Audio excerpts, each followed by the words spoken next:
Yeah, yeah, yeah. Yeah, yeah, yeah. Yeah, yeah, yeah. What up, though? What's popping? What's happening? What's going on? You're back in the lab with your favorite neighbor, your man Marq Nash. He is I am he. Another one. Another great episode of Breaking These Damn Beats. How y'all feel? What's the deal? All right.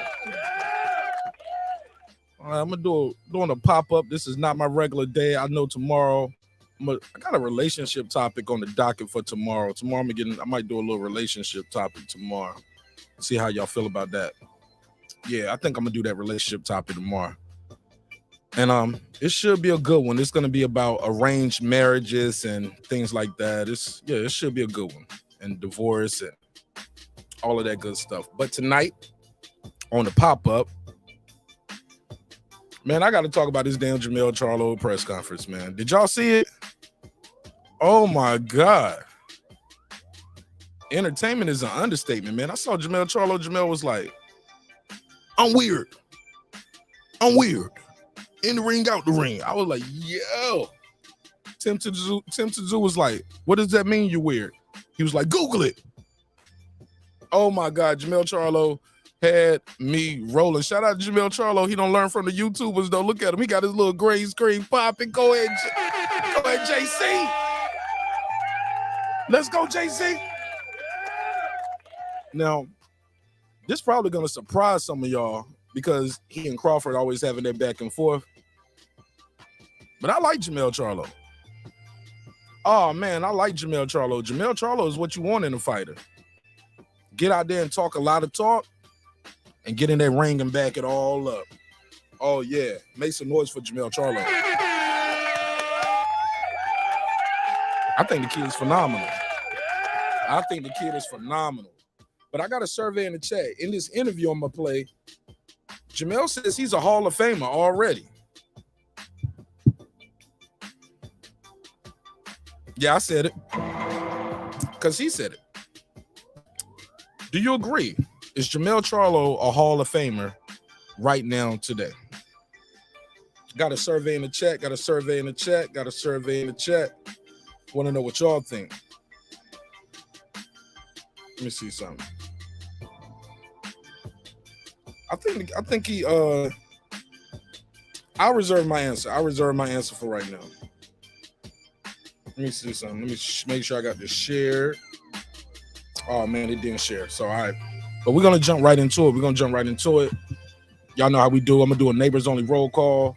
Let me share my screen so y'all know what I mean. Give me 5 minutes. Let me blast this link out all over Facebook, YouTube, Instagram, and let the world know we live for this pop-up. Should be fun, though. It should be fun. I'll drop the link out there, too. Y'all want to chop it up with me. Let me know what y'all think about Mr. JERMELL CHARLO. Says he's a Hall of Famer already. Do you agree? Do you disagree? Does he got a point?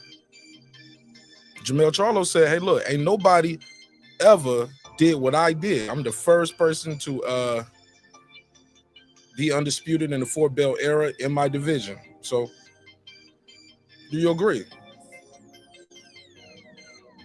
All right, so let me do this. Let me, hold on, who is this texting me? Hold on, Mark. Yes, you can Google it at least. So you ain't gonna do it. So you're not gonna produce the evidence. Oh, okay.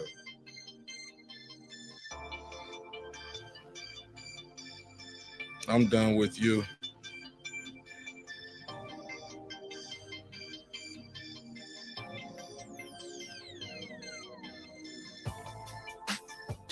All right. So let me go over here and share my link and blast this link out. Shout out to everybody who pulling up, man. Shout out to HLD, Bill Haney last night too, man.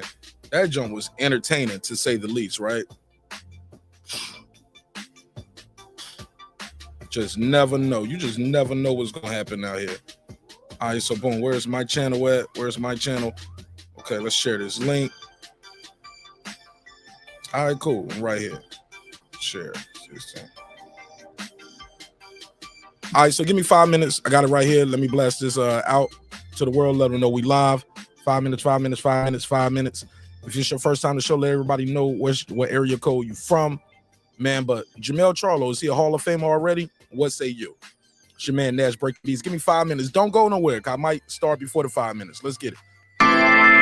This is my passion. This is what I love to do. But some days, sometimes, I'm just like you, man. I hate this job. Damn, I hate this job. Damn, I hate this job. Damn, I hate my job.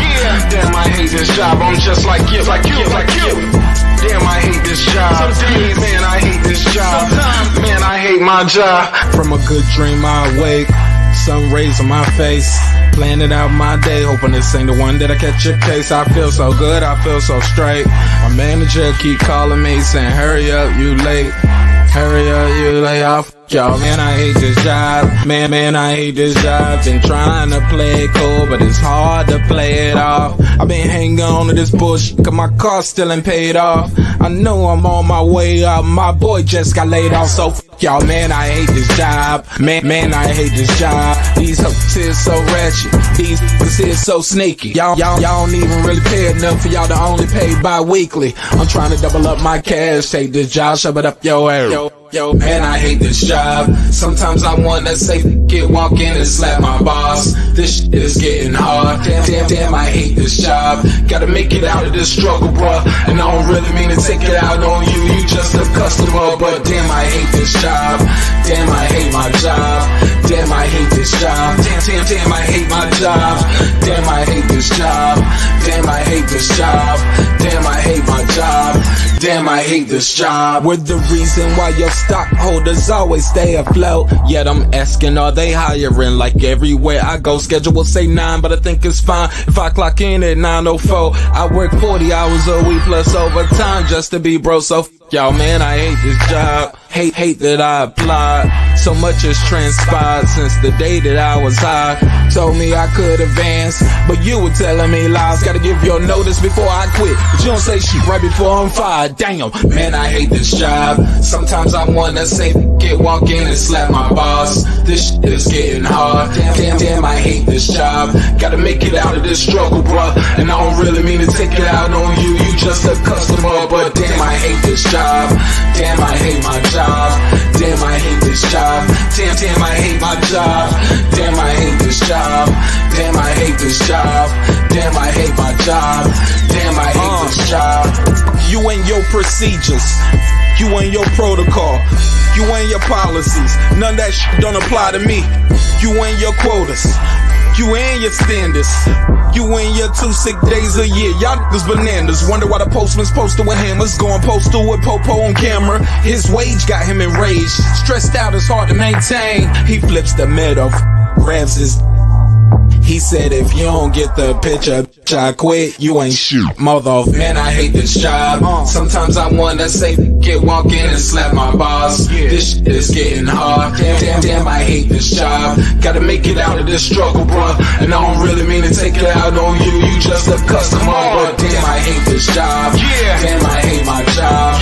Damn, I hate this job. Damn, I hate my job. Damn, I hate this job. Damn, I hate this job. Damn, I hate my job. Damn, I hate this job. Look, man, I hate this job. I put my pants on one leg at a time, just like you. I'm out here trying to take care of my family. Damn, I hate this job. It's not always glamorous, for real, but I do what I gotta do for me and mine, you know? Damn, I hate this job. Damn, I hate my job. Damn, I hate this job. Damn, I hate my job. Damn, I hate this job. Damn, I hate this job. Damn, I hate my job. Damn, I hate this job. Damn, I hate this job. Damn, I hate this job. Damn, I hate my job. Damn, I hate this job. I'm just like you, nigga. Damn, I hate this job. Man, I hate this job. Man, I hate my job.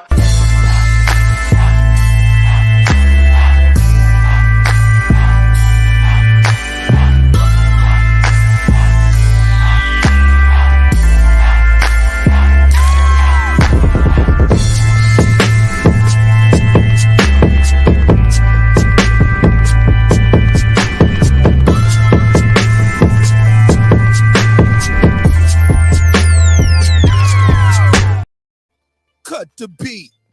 Yo, D-Red, cut the beat. Yeah, that's how I'm gonna do it. What's popping, man? What's going on? You back in the lab with your favorite neighbor, your man Marq Nash. He is I am he. Another great episode of Breaking These Beats. Whoa, wrong button. Ugh. Another great episode of Breaking These Beats. How y'all feel? What's the doggone deal? Smash the like button if you like the content, and if you don't, click the dislike button. That's okay too. I guess. Somebody sit there watch y'all now. I don't like this nigga, but I'm gonna sit here all night and see what he talking about. I don't like you, Marq Nash. All right. Hey, look. Mama used to tell me, she was like, baby, it take two people to argue, but you can let people be mad all by themselves. Woo! Make some noise from my mom. Shout out to Edith. All right. Let's get right into it. I'm gonna do this neighbors only roll call. And I'm gonna share the screen. I'm gonna jump right into it. I'll drop the link out there if somebody want to pull up. They got two versions of this JERMELL CHARLO interview. It's a shorter one, it's a short one, it's a long one. Pardon me, I seen the shorter one. I have not seen the full one. Seen the one where they did the highlights, and that joint was good too. I might play that, and then I can go on and jump into the Adrian Broner one. I might do that. I might do two of these real quick. Let me see. I'll see how I feel after I do this first one. After I do this neighbors only roll call. All right. Let's jump right into it. How y'all feel though, man? Everybody having a good night? Having a good week so far? Everybody good? Everybody safe? Nobody got sick? Everybody still with the living? You know you got to ask that. You know what I'm saying? We lose people every day. You just never know. So let me do this quick neighbors only roll call, because without the neighbors, the show wouldn't be the show at this level. And as you can see, we are making some major moves out here. So let me do a quick neighbors only roll call. And it goes something like this. My boy DJ, welcome home. Tony Boswell, Karma Serene, Kansas City Matt, Ill Status Boxing, Ace Retro, that guy Clips 330, Tank the Sweet Signs Examiner, Beyond and Above Media, Pittsburgh T, Shannon Briggs, aka who is this? This is a new one to me. Who is this? Okay, Shannon Briggs, aka Ben Adams, Juan Epoxy Magic, Kevin Brower, SF City Slicker, I Know Boxing, Stephen Bateman all the way in Australia. Mama, we made it. Deuce Times, Boxing Lounge, It's Mex, Mike from Boston, Ride of the Storm, Hit It There, Miss Queen Snow Bunny, Got Body News, Taylor Bell, Matty Yoel, C. Jones 0224, Cliff Bailey, Con Shonery, Lisa Bells, she never fails. Cooking with the Champ, on the mic with Terrence Bailey Sr.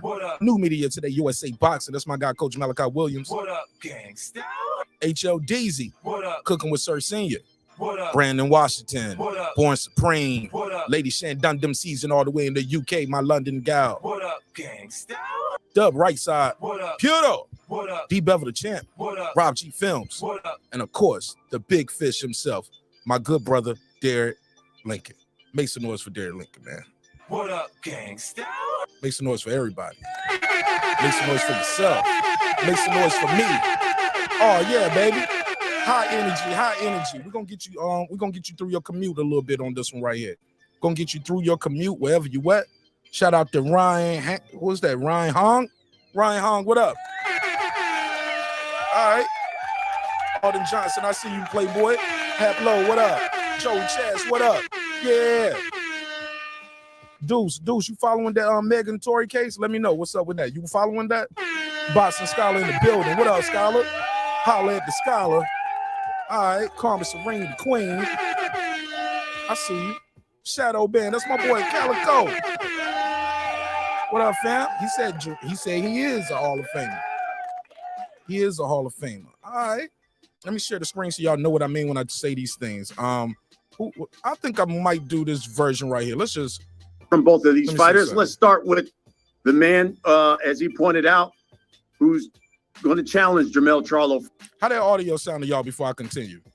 Give me a thumbs up, a one, or okay. It's all good. Give me something to let me know how that sound. Because I probably can share it this way. Do I got to share the screen? He said, I follow all news, brother. All right. I was watching some of that case today. Y'all let me know how this audio sound before I keep going. For the undisputed title, TSZYU, he is unbeaten.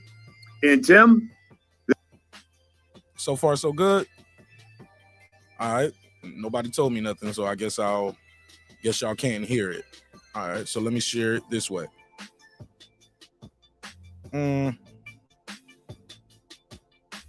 No, I ain't gonna share. I'm gonna do the short version. Matter of fact, no, I'm gonna do this version because Fight Hype don't be giving out strikes like that. PBC might give me a strike. I don't know what mood they might be in today. All right, so let's get it. Let's get it. Hold up. Something is missing. Hold up. Something is missing. Oh, there we go. Red on my head, a bag for the bread, baby. Let's go. Red Bucket Nash, you already know what time it is. Let's get it. Let's go. Now, TSZYU gonna give us a plain ass answer, but let's go. Y'all let me know how the audio sound. This fight is a little bit over 6 weeks away. Is it double? If you would, give us an opening statement on your thoughts of taking this fight. Okay. Nobody's saying anything. Maybe y'all can't hear it. Let me try it again. Boom. Share. Let me not share the audio. Let me see what happens. Camp has been going for you, especially with Christmas and New Year's right around the corner. How do you manage all of that? This good? Well, first of all, I want to say thank you to Showtime. Thank you to No Limit for making this fight finally happen. Thank you, it's been a long time in the making for me. I've been chasing it, so I'm glad it's finally come. And yeah, I'm. All right, we get it. Let's fast forward. Let's get to Jermell. I'm ready to see Jermell. Yo, Jermell, you ever heard somebody say about a lady got what they call a resting bitch face? Respectfully, of course. Okay, he said sounds phone. He said it sounds phone. Philip H, the all-time great. What up, bro? All right, here we go. Now look at Jermell's face. Jermell's whole face looks like he didn't get what he wanted for Christmas or something. This dude is successful. He's the undisputed champion of the division. And he still looks angry. Like he got something to prove. Look at his face. Shout out to Fight Hype for this video. Y'all make sure y'all go subscribe to Fight Hype. Probably one of the best, if not the best, channel on YouTube. Like with the exclusives and the interviews, they always working. No problem, Philip. Okay, they talking to each other. All right, let's go. Listen, the first undisputed champion at 154 pounds in this 4-belt era. As we said at the top, we believe one of the sport pound for pound best. Mel, if you would, give us an opening statement on defending your titles for the. Yo, he's stealing my shit. I never heard Brian Custer say, let me get opening statements. Brian Custer don't stole my shit, man. Brian Custer, I'm putting a case on you. All right. You don't stole my shit. I never heard Brian Custer say opening statement, but all right. Let's go. Look at Jermell, man. He is pissed. The first time, especially, and how do you navigate that house? Camp's been going, especially with the holidays right around the corner. Let's go, Mel. I just got to say, life is amazing. It's beautiful. Well, smile then, nigga. Damn. Smile. He look like he in shape though. I ain't gonna lie. Look at him. Look at his face. He look like he right on target for weight. Me being an undisputed champion is just as strong as me being the WBC champion or the WBA champion or the IBF champion or the WO champion. I knew once I got to this point in my life, I would have to face nothing but the top tier guys. And that's all I've ever faced my whole career. That's all I've ever faced my whole life. And I don't underestimate anyone, but TSZYU is not of caliber of JERMELL CHARLO. You know what I'm saying? Shots fired. Shots fired. Shots fired. He said TSZYU ain't of my caliber. He ain't on my level. This boy is food. I'm gonna cook him. I'm gonna eat him. Stir fry him. I'm gonna chop him up. Oh man, he talking that talk. Make some noise for Charlo. This is what you want from a champion. You don't want him to be up there like my favorite fighter, just always calm. Well, I'm just gonna go in there and put on my best effort and show my skills. And yeah, man, be the best man. I'm like, Terrence, you better turn up. I wish Terrence Crawford talked like JERMELL CHARLO. Be talking that talk.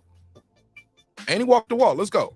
And yeah, you know, your father done some things in boxing, and we understand it's a bloodline thing. You and brought I his feel daddy? you know, but He done brought his daddy into it. Oh man, JERMELL CHARLO, man. JERMELL CHARLO, damn beast, man.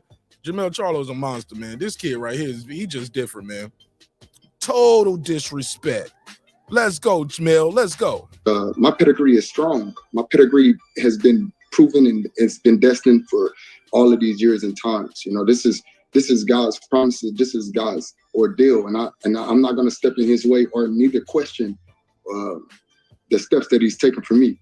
I'm excited to be in the ring. You know, this is how I feed my family, pay my bills, and I did a significant job in boxing to a point where, you know, I get to choose who I want, but I've challenged my own self, you know, in every fight that I have. I always laugh when I hear niggas say my own self.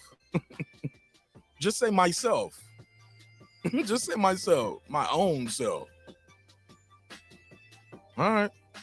In every fight that I've taken, I have stepped to the plate to challenge myself, not these opponents. Let's go, man. And y'all know what I do. Y'all know what I get in the ring to do. And it's a don't blink situation at any moment. It don't matter if it's the first round, 12th round, no matter what round it is. It's just who I am. I'm vocal about how I feel about the sport of boxing. I appreciate Tim for, you know, being so hungry because, you know, if you look at all my mandatories and you look at all my #1 guys right now, he's young, he's hungry, and that wasn't him in the Tyson interview. That was his brother. That was Jamal. This JERMELL. Clips. That was Jamal in the Tyson interview. JERMELL didn't do. JERMELL was talking tough all the time. He always talking tough. That wasn't him in that Tyson interview. Not at all. All right, but let's go. I'm young and hungry as well. I'm at a good peak and prime of my life, and I'm gonna challenge myself. Peak and prime. January 28th. Love it. He said I'm at peak and prime. Is that a new app? Is that BLK Prime? They got a spinoff called Peak and Prime. Never heard of it. Small hats. Never heard of it. All right, but let's go. Let's go. Tim. Yeah. January 28th. Let me fast forward. 27 years ago, whatever. Guys, I mean, it doesn't matter. For this out there. Oh, here we go. This the part. Watch this part. Now Mel gonna cut him off. Now watch what Mel say. This is the fight that I want. This is the test that I need in my career. I don't need some young world champion. I need someone that's out there. There's only one world champion at the best. Yeah, well, I'm just saying. You hear him? He said, I don't need some young world champion. I need somebody like that's gonna challenge me. JERMELL was like, it ain't no more champions. It's only one. It's only one JERMELL CHARLO. It's only one JERMELL CHARLO. All right. He said there's only one world champion in this division. Let's go. A lot of fighters get to pick and choose one world title, or if it's a vacant world title. But I'm telling you, you're the man, bro. I respect that. Only one of them in this division. What's that? You heard. There's only one of these world champions in this division. Only one for now. I made it easier for you to choose who the best is and who to fight next. I made it easy for you to say, duh, I'm going. No, I always wanted you, bro, because I always thought you were the best out. Right. Correct. You were the best out there. That's why I wanted you. Well, I thought it was interesting, Tim. I was reading some of the stuff from the Australian Sporting News. And, you know, listen, everyone talks about Mel's power. And you said, hey, look, don't underestimate me. I can take this guy out. Quote, I'm here to shock the world spectacularly. I got all the tools to do that.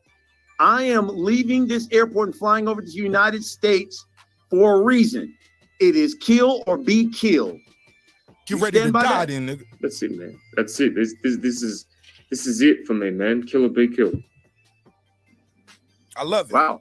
Mel, what's your response to that? He believes, hey, look, I'm not only coming here to win, I'm coming here to take the undisputed champion out. You, Mel. God for my experience. You know, thank God for what I've been through already in life and what I've been through in the ring and how I understand the boxing business. Yes, Lord. And I mean, it's of course every fighter gets in the ring to you know, want to highlight their night, make a performance of a lifetime. Yeah. And I'm bringing the thing about it. If he studied me, he realized that he's never the same fighter. Every fight, he's different. And with that being said, it's gonna be really, really hard. I don't care how much you study me or the old fights or what you see on YouTube or what you see in these videos. Yes. I know how to adjust. I make adjustments real precisely. And I take care of myself. I take care of my brain, my body, my mind, and how I flow through every fight and every round. It's important for me to kill. You know what I mean? If that's make any sense, I'm very powerful in both hands, and that's not what I'm really focused on. I focus on speed. I focus on ability, agility, athleticism. It's just so much within this pedigree. My boy said abilities and agilities. He got 2 agilities. Now how about that? How you gonna be the nigga who got 2 agilities? Maybe he got 3. I know he clarified it. My man said I focus on my abilities and my agilities. How many agilities do we get per person?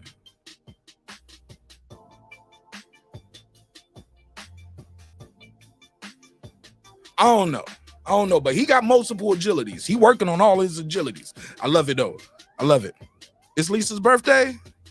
It's Lisa Bell's birthday. Happy birthday, Lisa.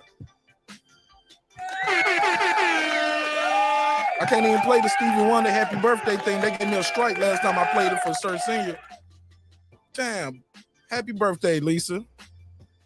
Happy birthday, Lisa. Everybody in the chat say happy birthday to Lisa, man. Happy birthday to Lisa Bells. Happy birthday, Lisa. I grew up fighting my whole life. Y'all talking about his daddy and all of this stuff.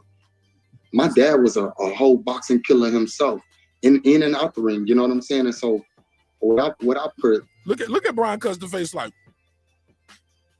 nigga, we don't know your daddy. We know Costa Zoo. We don't know. What's JERMELL CHARLO daddy name? Y'all know his daddy name? Y'all know his daddy name? Because he was like, my dad was a killer in and out the ring. Brian Custer was like, Brian Custer, if he could, he would say, It never heard of it. Yeah, never heard of it. We don't know Charlo's dad. Carmen, you a Texas lady. Do y'all know Charlo's dad? Was he a killer in and out the ring? I don't know him. His name is Daddy Charlo. There you go.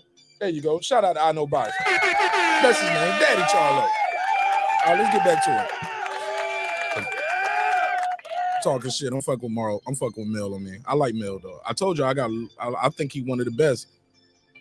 Possess is just undeniable. It's just I'm very thankful. I'm not even high horsing me up. You know what I'm saying? I walk around like a normal person. I'm very humble in the day because you know we all come. I walk this earth like a god. Look at his face. Look at his face right there. This nigga got a natural mean mug. Look at this shit. Look at his face. This boy stay mad at something, but I love it though. Carmen Serene said, never heard of him. Yeah, me neither. Never heard of him. To fight, we all come to win. Much respect to any boxer getting in that ring. But I just know that I'm different. You know, I'm different from anybody that's in that top pound for pound. You know, and I don't get the respect I deserve, and I keep that energy. You know what I mean? And I float that whole way through. Why doesn't JERMELL CHARLO? Let me ask y'all something real quick. I'm gonna break a quick break on this interview, and if anybody wanted the link, just let me know. Why doesn't JERMELL CHARLO? I'm gonna take a quick pause and I'm gonna just read a couple comments. I want to see what y'all gonna say real quick, and I'll jump right back into this. I just want to know, why doesn't JERMELL CHARLO get the quote unquote respect he thinks he deserves? Why is that? I mean, he's undisputed. I built this shit. Yeah, he got all the belts. I built this shit. Me, brick by brick. Yeah, he got all 4 of them belts, brick by brick. He built this shit. Why? What is the disconnect with JERMELL CHARLO and the fans? I'm just curious. I want to see what y'all gonna say real quick. Why is Charlo not connecting with the fans He's giving you personality in the interviews, right? He talking that talk in the interviews. He goes in there and knocks dudes out. Y'all want knockouts. He's also vulnerable because he does get hit a little bit. So he's not quote unquote Iron Man. He can get hit. We've seen him lose. We've seen him get a draw. So we know he can be beaten. So it's a little vulnerability there. He's not no weight bully, I don't think. Like, I mean, why is Charlo not respected by the fans? Why he don't get the respect he deserves? He's very abrasive. Mike Tyson said, "I want to eat his children. I want to rip out his heart, eat his children. All praise to Allah." Deontay Wilder said, "I want to catch a body in the ring." I mean, we've heard worse. What does he say that's so abrasive? Keep running your mouth. His catchphrase is "keep running your mouth." Very plain as a catchphrase, but that's his catchphrase. What is wrong with that? Why do y'all don't like JERMELL CHARLO? I'm just curious. Let me roll through him. He's too outspoken for some people, but I ride with him. Tracy Harris. So was Muhammad Ali. He was very outspoken. Plus he always beefing with the fans. So you guys don't like when he beef with other fans because he never beef with me. I ain't never met him. You never met him, Philip H. I'm assuming. Let me read some more of these. I'm gonna put a star right here so I don't lose my spot. He's very abrasive. I read that one. He gets the respect from the hardcore fans, but 154 has never been a glamour division. Shit, it was some of Oscar and Floyd fought at 54. Floyd fought Canelo at 54. Some guys fought at 54. Right? Then Shane and Oscar fight at 54. I know in my lifetime I got a lot of fights at 54, but I'm sure you're a lot older than me, Haplo. Respectfully, of course. Philip H, the all-time great. He said JERMELL and his brother are stand up. He said they are to stand up. Hold up. JERMELL and his brother are two stand up, back straight type fighters. They get hit a lot. Yeah, they can't get hit. They can't get hit. Because he's with the PBC. ESPN doesn't like giving PBC fighters their props. I don't know if that's true. I don't know if is that true? They love Tank Davis. He gets a lot of knockouts. They like Tank Davis. Good point though. I guess that's a fair point. But I don't think he's talking about a network. He's talking about shit. Even on his own network, they don't put him on pay-per-view. They put him on regular Showtime for the Undisputed. Explain that. I know boxing. The venue when he fought at Carson for the Undisputed wasn't even half full. Why the fans not rocking with Charlo? I think the kid is awesome. In the ring, outside of the ring, some of the shit I don't like it sometimes because shit, I ain't gonna lie, as a person in media, I want to do an interview with him, but shit, I ain't about to ask him for shit. I'm gonna see JERMELL CHARLO go across the street. I'll take a picture across the street, be like, man, I just saw JERMELL CHARLO. Look at him. That's him right there. Right there, you got to squint real close. That's him with the red hat. Yeah. I ain't about to go up to him and say a damn thing. All right, Charlo's dad name is JERMELL CHARLO. He was a PE teacher at Watts Elementary. Is that true? All right. Just curious what y'all thought. Or somebody said they put him and his brother on a pay-per-view card. I bought it, but it flopped. I remember that. And he lost. And his brother technically lost. Some people thought his brother lost to what did Matt Korobov that night? Which is weird because some would argue he did better versus Harrison and he lost. His brother did worse versus Korobov and he won. He said all the guys he named came from welterweight karma. Oh, you talking about the guy? Yeah, they did. Actually, they did come from welterweight. Some probably, yeah.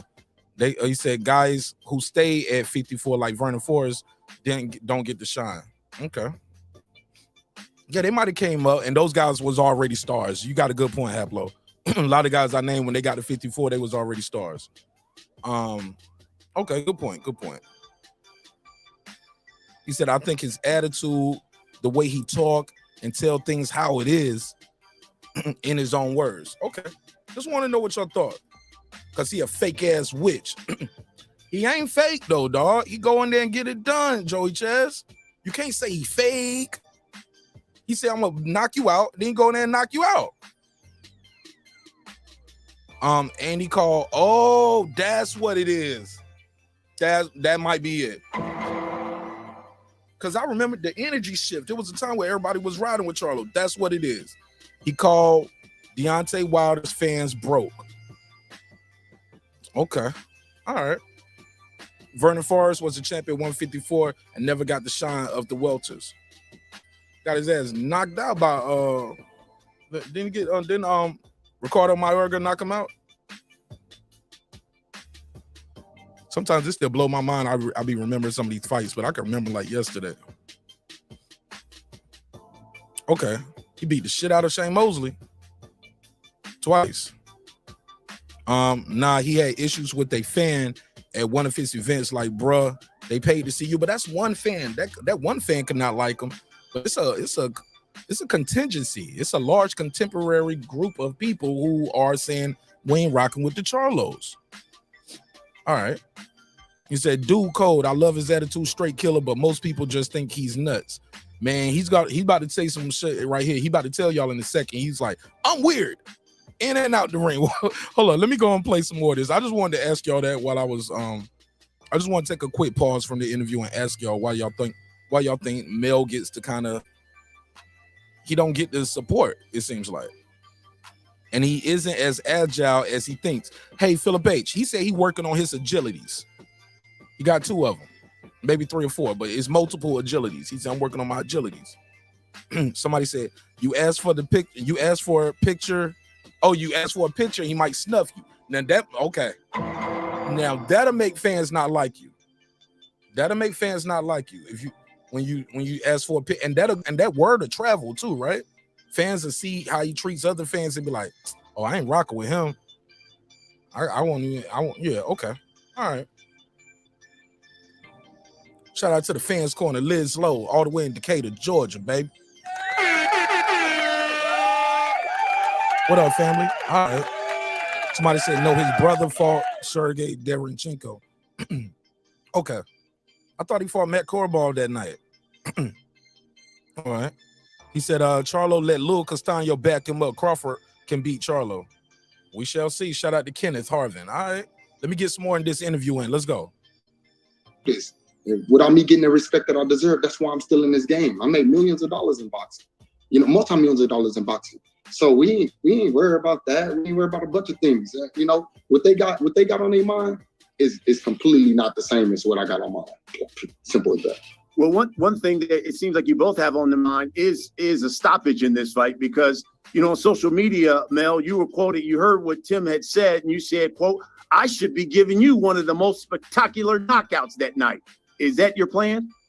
That's what I do. That's what I do. I ain't even making this up. I've proven that with multiple people, different opponents, undefeated fighters. They never been the same after they got in the ring with me. I didn't wipe through so many fighters because I That might be true. That might be true. Lubin wasn't the same. What's the other kid from Texas? Charles Hadley. What happened to Charles Hadley since that fight? Never heard of it. Charles Hadley gone. Lubin gone. He said fighters ain't the same after they fight him. Has he fought anybody and they came back to greatness? Lubin had a little run for a little bit till he ran into the towering inferno. Sebastian Frondura. All right, let's go. I stay fast on my focuses. He said I stay fast on my focuses. Wipe through so many fighters because I stay fast on my focuses. I'm dead. Did he say focusness? Man, Charlo sound like that dude like from an In Living Color skit that they keep saying big words and using them out of context right here. He said agilities. He said my focus. Did he say my focusness or my focuses? Let's hear it. Many fighters because I stay fast on my focuses. You know, I'm dead serious. He said on my focus mitts. Okay, I stay fast on my focus mitts. Okay, focus mitts. Okay, my bad, Charlo.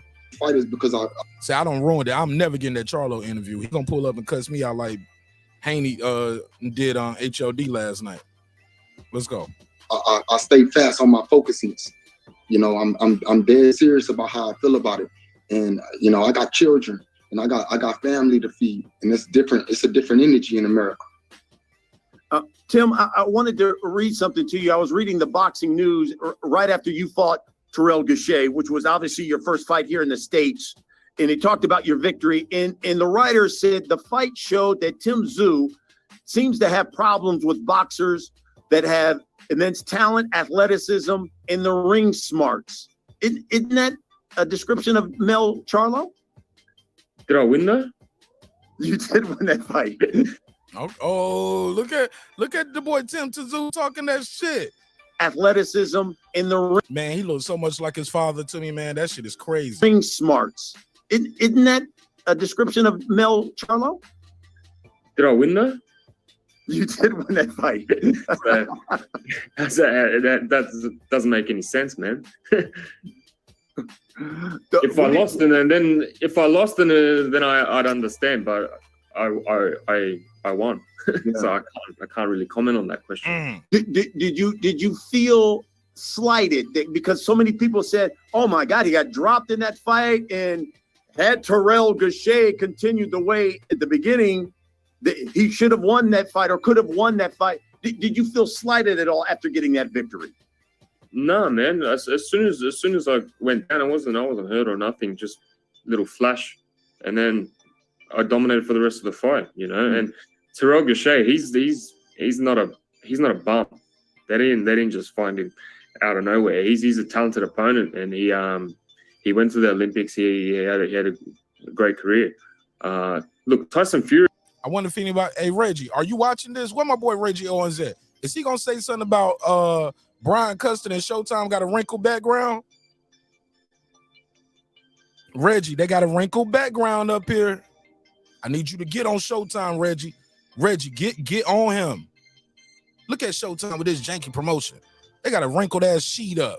They ain't even got the Showtime logo on it, man. Brian Custon don't put a bed sheet on the wall. Don't cut up some old t-shirts and sew them together for a backdrop. Oh yeah. Yeah. It's like 9/11. We'll never forget. All right. I'm just saying this background kind of shaky, right? Brian Custer, Showtime. Got a crazy looking background. Reggie Owens. I need you to do a video about this, Brick Bro. Philip H, the all-time great. He said, Marq Nash, have you ever watched Tim fight? Yeah, I've seen Tim fight. He fights like his dad. Looks a little faster, maybe a little stronger too. I got to see him in there with tougher competition though. Terrell Gausha might be his best fight. Kareem, boxing, news. It's my guy right here. I was talking to Kareem for about an hour yesterday, or it might have been the day before yesterday. I'm trying to help him get his setup right, but he's set up right now. And y'all go check him out. Go subscribe to his channel. Especially if you're an Errol Spence fan, you will love his channel. He's an Errol Spence supporter. So yeah, shout out to my boy Kareem. See, hey, look, and he's an Errol Spence fan, and I helped him get his stuff right so he can do some more Bud Crawford slander. You know why? Because it's about boxing. I was trolling him though when he called me. He was like, "Man, I'm trying to get your help." I was like, I shouldn't tell you how to do shit, nigga. You're an Errol Spence supporter. I'm gonna help you get your shit set up, and all you're gonna do is be bashing Bud Crawford on your equipment. He said, "Man, it's about boxing though." I was like, "Nah, fuck that."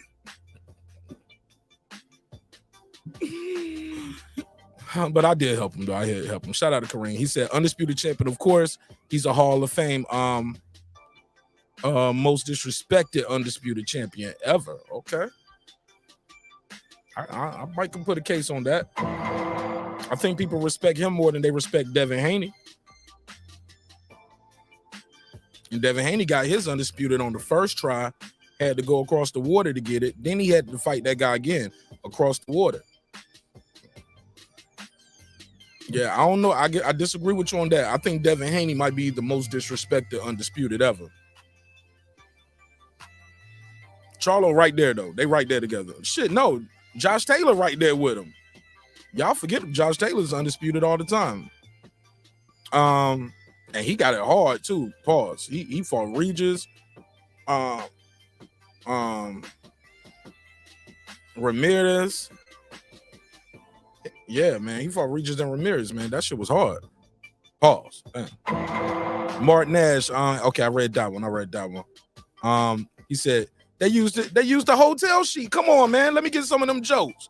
Let's get some of them jokes. Let's get some of these jokes. Y'all ain't got no. Somebody said, is that a cum stain? God. Never mind, changed my mind. I don't want any more jokes. We going straight to the cum stains. Damn, Joey Chaz. Damn, Joey. Come on, Joey. Golly. That's a little splat. Said Showtime is out of money. Oh. Gotta put a case on it. I don't think they out of money. I think they was out of money for this year's budget. They weren't putting up no more fights, and plus it wasn't no more time to promote something for this year. I don't think they're out of money because they damn sure got that Tank Davis going on. They just signed Boo Boo Andre. They got signed Boot Says, and they putting all of them on that Tank Davis card. They loading that card up, which means they got bigger plans for the rest of the year. All those guys getting a fight in January. So that means that all those guys have a potential to fight 2 more times that year. Can fight in the summer, can fight at the end of the year. So when the guys get a fight in that early in that first quarter, look forward to seeing them again later on. But no more jokes about this pillowcase. So with this pillowcase Brian Custer got right here, nobody got nothing to say. All right. TSZYU just in the closet. He just went inside the walk-in closet to do his press conference. But the undisputed champion got a green screen, and ironically, his green screen, he's in the middle covering himself up, and he got his twin brother to the side, man. See? Brother's gonna work it out. All right, let's get back to it. Stretching this shit out too long, man. All right. Crew went down. Some people have been down and then just get back up. That's all that matters. Whatever life hits you, throws at you, just get back up. That's my mentality. Does one knockdown make you chinny? Let me ask y'all that. Does one knockdown make you chinny? Because I remember Devin got caught with a good shot by Linares. He didn't get dropped, but people been calling him chinny ever since then. So, but this guy never, don't you got to get a count? Don't the referee got to say, that's a knockdown? Because I don't hear people say Teofimo Lopez chinny. And he got dropped 2 times by guys who are not counterpunchers. But maybe because they didn't catch him on the button, so he's not chinny, but they did drop him. That showed that he was off balance, right? Well, Kambosos called him clean and he dropped. Straight on the button, Kambosos dropped him. He didn't even see that shot. When Sandor Martin dropped him, it was more of he was off balance, lunging, reaching in, and got caught with a check hook. Early too. So, but does a knockdown make you chinny? How many knockdowns or how many times do you get wobbled for y'all? I'm just curious, man. What do y'all think somebody is chinny? Let me see what they saying in the chat. Y'all let me know in the chat. I'm gonna play some more of this interview. Let's go. I know it's been about 6 years, but I hear that obviously on January 28th will be a special night for you because your Hall of Fame father is going to be by your side for this fight. Yeah, it'll be good. He hasn't been to any of my fights except my first fight, so it would be good to have people that have been there, done that, walking out with you. It brings a cool energy, that's for sure. Mel, what is TSZYU? Son, that's what does he not know about you? Son, that's hilarious. Now I don't know if you joking or not. Is that a troll name, The Secrets of the Car Business, or is that a real thing? Because I would love to learn about that. Because my neighbor, out of nowhere, that nigga just started selling cars. He's like, yeah, that's what I do now. I sell cars, homie. And he was trying to sell me cars for about a week or two. Then I finally had to let him know. I was like, I know you just started this new business, but nigga, I'm okay. I don't have to be your first customer, bro.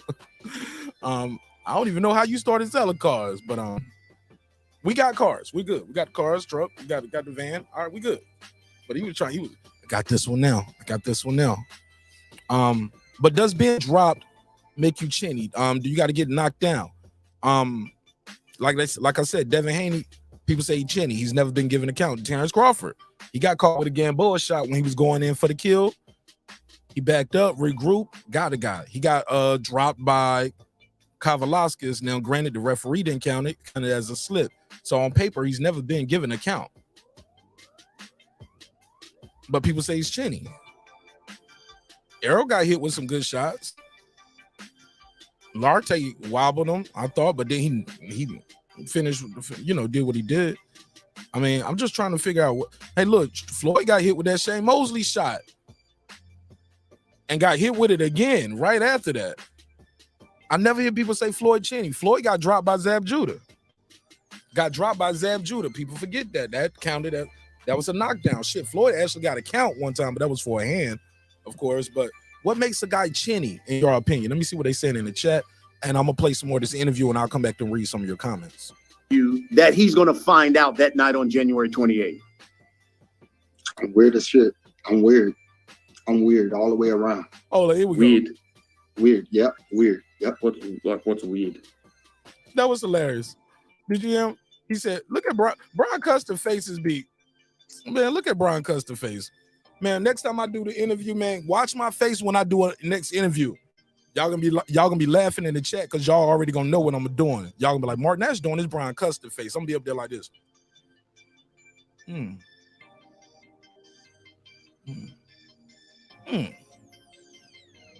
Interesting. I don't know this thing that he does where he smells his upper lip, but I'm gonna be doing that. I'm gonna be sniffing my lip. What is Brian Custer looking up there? He looking at the rest of the damn bed sheet balled up. The sun crawling on the wall. The hell is Custer looking at up here? What?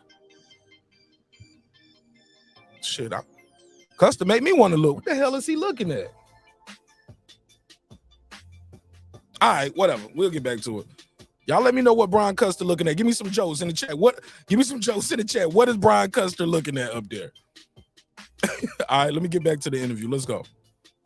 What does he not know about you that he's going to find out that night on January 28th? I'm weird as shit. I'm weird all the way around. Weird. Yep. Weird. Yep. What's weird? Just Google it. Google that word. It's a word. Google it. It's weird. I'm weird. I'm weird in the ring. I'm weird everywhere around. I'm weird. I like that. Now TSZYU talking some shit. He say you're a weirdo. So if we call JERMELL CHARLO a weirdo, are we okay? That's not insulting. It's not disrespecting. Or we can say, man, this is a weird ass guy. JERMELL CHARLO is weird. He's weird. He should not slap the shit out of me, right? He should not knock my camera out my hand.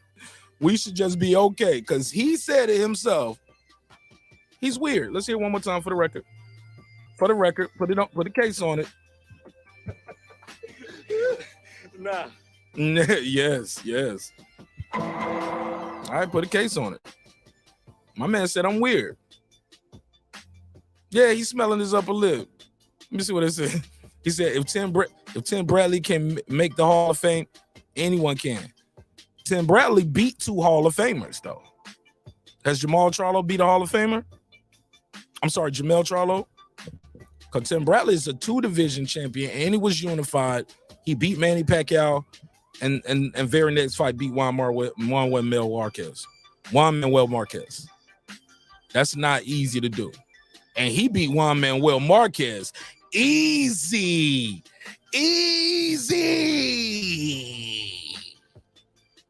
Gave Marquez the work. Hit Marquez with clean shots. We all knew who won that fight by the end of that fight. We knew who won the fight by round 10. Like, damn, Marquez need a knockout. Tim Bradley was in there like this. had his tongue out trying to bait Marquez into charging in so he can rough him up some more.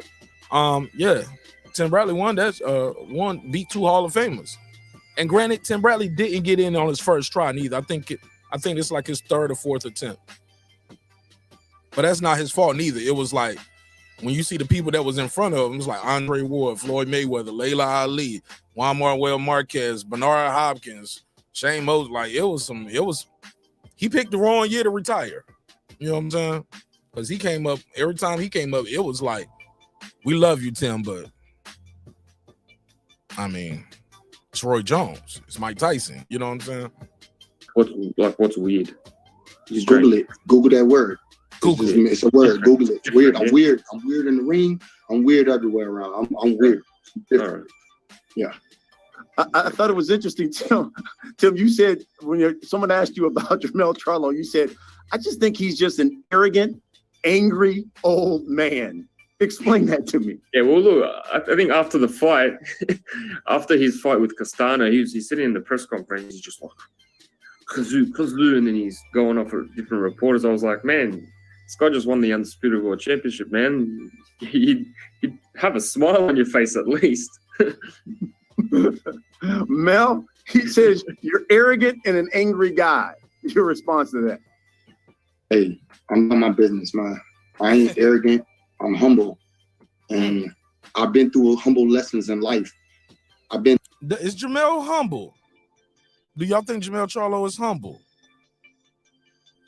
M Stacks, what up, my guy? What's poppin'? Is he humble? I don't know if he's humble. I think he was humbled by the Castano draw. I think he was humbled again prior to that with the Harrison loss. He's been humbled in the ring, but nah, I don't think he's humble. I don't think he's humble like that. If you get dropped and get up, Rocky and Dizzy, to me, that's chinny. If you get dropped and get up, Rocky and Dizzy, to me, that's chinny. In my opinion, if you get up and you don't look dizzy or rock, you good. Oh man, that's the difference between a devastating shot and a flash knockdown, man. Hey, look, I seen some of the greats get dropped and get up and win the fight, and they was hurt. They was hurt, bro.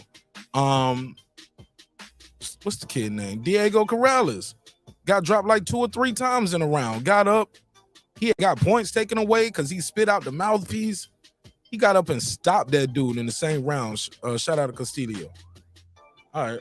Great fight. What, man, if y'all ever want to watch a good fight, man, watch that Corrales and Diego, Corrales versus Castillo. Watch that fight, man. He said, Lewis caught me off guard. I want my rematch. Let's go. Let's go, champ. He said, I'm a broker. I can consult you through your situation if the dealer doesn't take care of your concerns. Interesting. All right, cool. Modern King Boxing. What up, my brother? He said, niggas swear boxers don't get hit. And that's the weakest arguments casuals can make. All right. She said, Green Beans Kavalaskis dropped Bud. Right. He did. I ain't gonna hold you. He didn't get a credit for it, though. He didn't get no credit for it. So on paper, Bud's never been dropped. And also, does that mean he's chinny? Because he got up and won the rest of that round. So how does that work? He did get up and win the rest of that round, Carmen, and then stop that guy a few rounds later. So does that mean the guy chinny? Because he didn't get hit and get on his bike all night. And we seen that happen. All right. He said, what interview you watching? This is the press conference for JERMELL CHARLO versus Tim TSZYU. This is the kickoff press conference. Brian Custer got the bed sheet hanging up on the wall. Yeah, he ready. Yeah. Shout out. Look, why Brian Custer, he's the pro here, pro interviewer. JERMELL CHARLO got a better background than him. Now, how that make sense? How they do that? How they do that, Showtime? Okay, let's keep it going. In places and things that he's never done. I'm not enjoying my fight with your Australian media asking me questions. If y'all wanted to. Ooh, let me rewind a little bit. A smile on your face at least. You telling Charlo, you need to have a smile on your face at least. Cheerio, mate. Mel, He says you're arrogant and an angry guy. Your response to that? Hey, I'm about my business, man. I ain't arrogant. I'm humble. And I've been through humble lessons in life. I've been places and things that he's never done. I'm not enjoying my fight with your Australian media asking me questions. If y'all wanted to ask me questions after the fight, y'all should have did that and tried to call up and see if how much it's gonna cost to get an interview with me. Not no come bomb rushing. Don't bomb rush my moment of enjoying my life. And after going through some tough rounds and ask me about him, you know, that ain't even the moment of taking a fight. You know what I'm saying? I didn't take that fight because of that. I took that fight because that's what I have next. You know, if they say he up there in the rankings and he tough and this and this and that, what else am I gonna fight? I'm at the top, dog. I ain't gonna be wasting time. I don't care about you talking about me arrogant. Y'all might like nice and flashy and good. I'm a black man in America. It ain't easy nowhere in this country or this world. So ain't no arrogance. You're wrong. You're wrong when you come down to that. I take care of more people than you ever seen. I know who Glenn is. Glenn, your manager. I know all of these people. I do my study and I do my back. Someone argue, Jermell, a humble person wouldn't say I that many times in a row. I do this, I do that. I'm just saying, my brother. A humble person wouldn't say I that many times. Just saying, but okay. I don't know your whereabouts. I know everything that's going on in my life. I'm not here to go ahead and splash it all and tell you, look, let me enjoy my win and that's it. You can't tell me how to act or how to be. I handle business, bro. I wasn't the one that questioned you, man. It was just the media. So the media, then they had don't put it back on me. Like I did something wrong. Hey Tim, one reporter, Mike Carpenter, that ESPN guy, the same people you see, it'd make you look better if I was on your top pound for pound. Ain't you fighting the top dog? If you don't believe that I'm top 10, then you a hater just like them. Hold on, I'm confused now. Did y'all catch that? I gotta hear that again. Whatever it is, Brian Custer looking like, this is what we wanted right here. Ladies and gentlemen, this is what you've been waiting for. We have fire. Shots fired! Shots fired! All right, shout out to B Custer right here. Let's go. Let's get some more of this in. My bad. Let's go. The media said. The media, then they had don't put it back on me. Like I did something wrong. Hey Tim, one reporter, Mike Carpenter, that ESPN guy, the same people you see, it'd make you look better if I was on your top pound for pound. Ain't you fighting the top dog? If you don't believe that I'm top 10, then you a hater just like them. Who? I don't believe that you're pound for pound. I'm correct. I'm pound for pound top 10. Yeah, I agree. He said I don't or I do. What did he say? Who? I don't believe that you're pound for pound. I'm correct. He said I don't believe. Let me hear it one more time. Top 10, then you a hater just like them. Who? I don't believe that you're pound for pound. I'm correct. I'm pound for pound top 10. Yeah, I agree. He said I don't, but he said I agree. Okay, so he probably misspoke the first time. He said I agree. I agree with that, bro. That motherfucker's the top 10. I agree with that. I agree that you're in the top. Right. So what I was checking was those haters that were talking crap to me before those fights, and I was checking them motherfuckers that didn't believe in me. I'm handling my business. I'm doing what I'm supposed to do. And then they still down me. They can't black card me. They can't blacklist me. My world don't revolve in y'all world. I'm out this world, baby. What's this got anything to do with me, man? You the one that spoke on my arrogancy. You spoke on. Yeah, bitch. Yeah, bitch. You spoke. I'm joking. Hey, look. I'm about to be the JERMELL CHARLO of YouTube, nigga. I'm about to start talking to niggas like I'm JERMELL CHARLO, nigga. That's how I'm gonna start talking to people. Watch your mouth. Nah, let me not do that. I'm gonna have to fight one of these niggas, huh? I don't know. Niggas gonna see me in the streets. They gonna be like, Marq Nash. What up, gangsta? I'm like, no. I don't want to fight. Okay, so maybe I'm not gonna be the JERMELL CHARLO of YouTube commentary. But I like the energy. We all gotta have a dream. Let me ask y'all in the chat. Let me put I got a survey up there too. I got a survey. Got a survey in the chat. When you come in, click the survey and click the like button too, if you like the content. But my man said, he said he's top 10 pound for pound. Where do you in the audience rate JERMELL? Let me put that banner on the screen for the people come in. Where do you rank JERMELL CHARLO on your pound for pound list? You got to give me a number. Don't say between top 3 or top 5 or top 10. Give me a number. Where do you rank JERMELL CHARLO on your pound for pound list? I don't want to hear nobody say, Marq Nash, I don't do the pound for pound list. That's some bullshit. I don't want to hear that. Where my Stephen A. Smith drop? What is somebody cue the Stephen A. Smith drop? I want to hear that. I don't want to hear that. I need answers. I need answers. Where do you rank JERMELL CHARLO on your pound for pound list? Let me see what we're seeing out here. Let me see what we're seeing. I need a number. I'm looking for numbers. I'm just looking for a number. The Boston Scholar, I need you to go back to the drawing board. He had already put that in there, top 10. I need an answer, Boston Scholar. You got top 10. I need a number.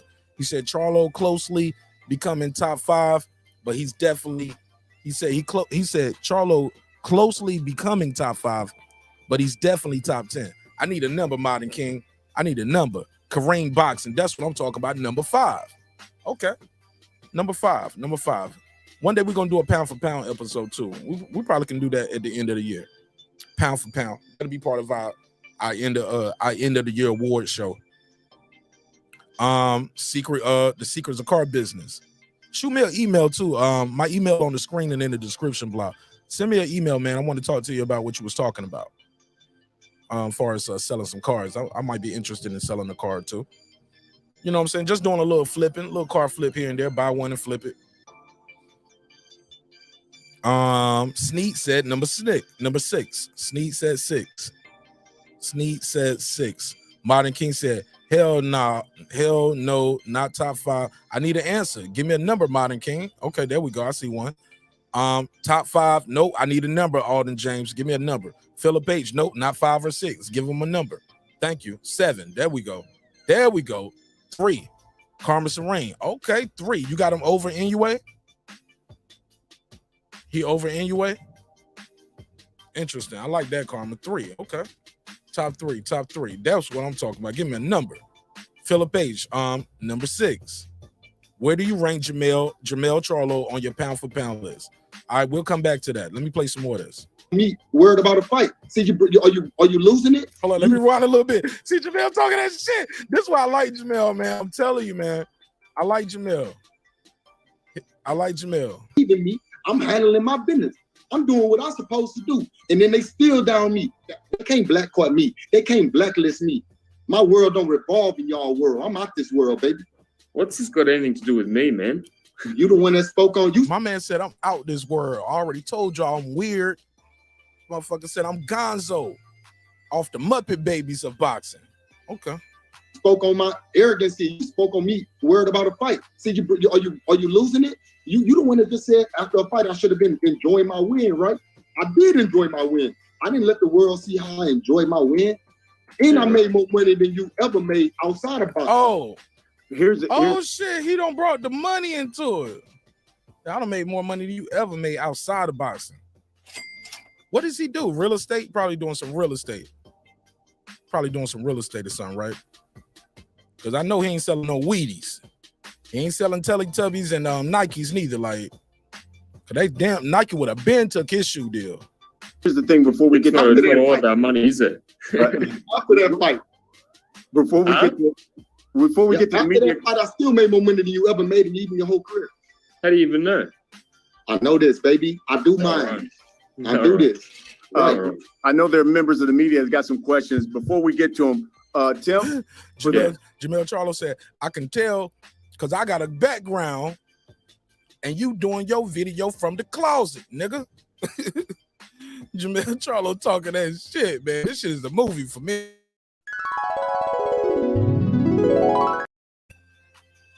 Every time this nigga talk, I get my popcorn ready. Let's go. Let's hear some more of it. Let's hear some more of this. Hundreds of thousands, maybe 1 million people that's going to watch this fight. The people are going to pay their good money to come out to Vegas to watch this fight. Can you tell us why they should pay their hard-earned money, turn on Showtime Championship Boxing, and watch TSZYU take on JERMELL CHARLO? Yeah, why? It's going to be a new king in the division. Did he say Showtime? Is it pay-per-view? Pay their hard-earned money, turn on Showtime Championship Boxing. Nope, he on regular Showtime. Yo, why are they disrespecting JERMELL CHARLO? Are they disrespecting Charlo? Tank Davis ain't even got a quote-unquote real belt at that weight division. He on pay-per-view. I mean, Charlo knocked guys out too, right? Gave him a stat card. Boo-boo boots. I mean, Rashidi Ellis, I think, is on that card. Like, it's shit, they put Lamont Peterson on that card. And it's on, and Tank Davis got a pay-per-view again. JERMELL CHARLO, undisputed champion. Fighting a legacy act in TSZYU right here. He on regular Showtime. I ain't mad though, I mean, it's only $10, so I ain't mad. Let's play some more. And watch TSZYU take on JERMELL CHARLO. It's going to be a new king in the division. That's why. Wow, short and sweet. Okay, Mel, same thing to you. For the hundreds of thousands, people are going to come out to pay their good money to Vegas. They want to see the undisputed champ. Tell us why they should pay their hard-earned money to come watch you defend your titles against TSZYU. My preparation is what makes these people really want to come and view me. I really don't care less. I care less what they really think or feel or say. They come because I give entertainment. I'm full entertainment, baby. And not just in that ring because I'm deadly too. It's just like, it's just all around who I am. I feel that I worked my ass off my whole life, my whole career. I've been boxing over 20 years. I ain't just start this. And I'm dedicated. I'm more dedicated than I ever been. I like when they talk because my nickname is Mr. Keep Running Your Mouth. But I have shut up a lot of people that felt like they was what Tim say he is. I'm doing my job, and I come to do my job very well at the best of my ability. Love it. All right, we got members of the media. I know you guys got questions for them. Andrew Roberts from Swanson is here. Very much, Brian. Our first question is going to come from Keith Idek with Boxing Scene. And y'all notice how they do it. So when we have guests up here, this is how you ask your question. You see how they asking the question? Said, thanks, Mark. Say your name, Carmen Serene from Serene Saturdays, and then you ask your question. Straight to it. Keith, please unmute yourself and you can ask your question. Thanks, Andrew. My first questions are for JERMELL. JERMELL, it seems like a pretty big step up here for TSZYU coming from the guys that he's fought to you. How big of a step up do you feel this is for him, and do you feel that he's ready for that type of fight? Ain't nobody ready for me in my division, man. I ain't listening to that.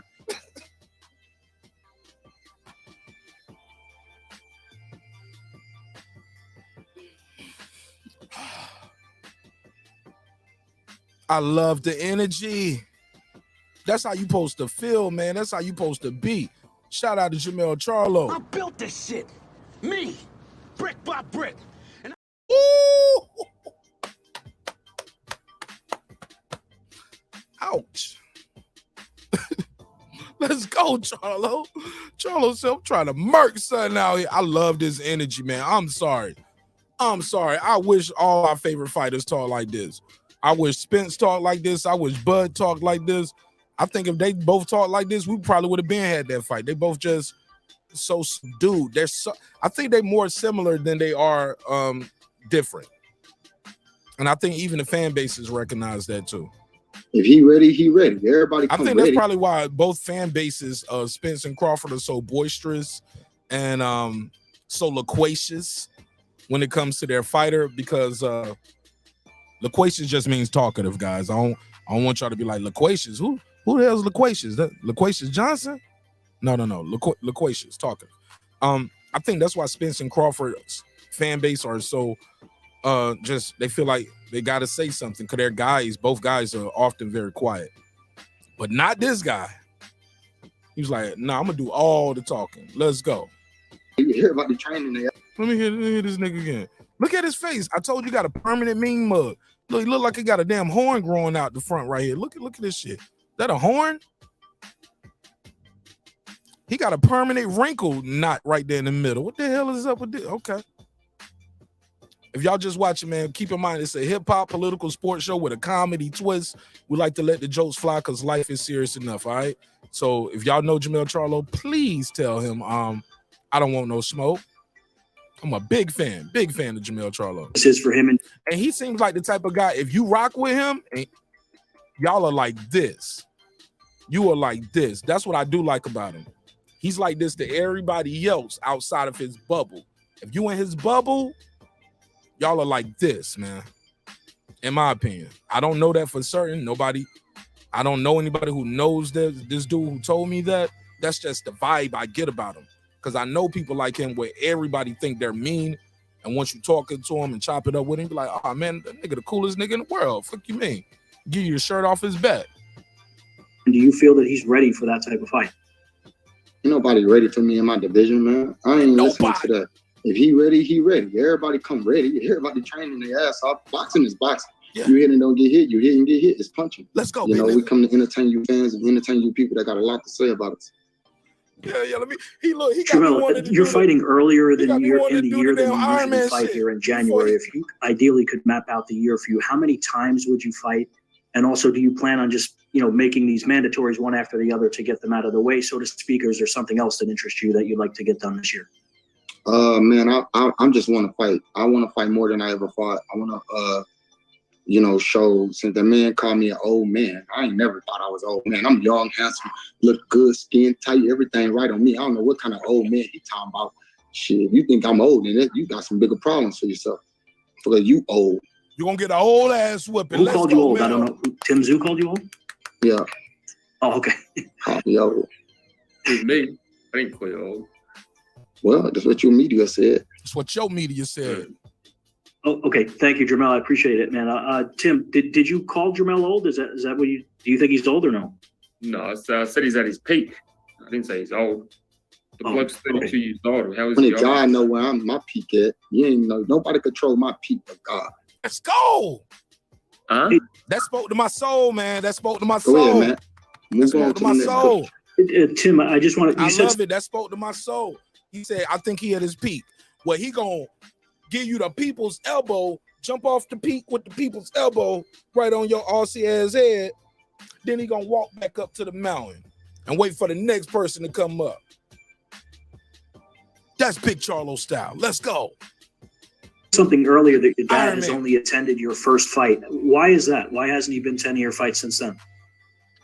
My dad's living overseas, so no real reason, man. Man, don't Just ask me about my... logistically, it just didn't happen until Yeah. Hey, bitch, you heard him. You heard him. Stop asking about his dad like that. He asked and answered.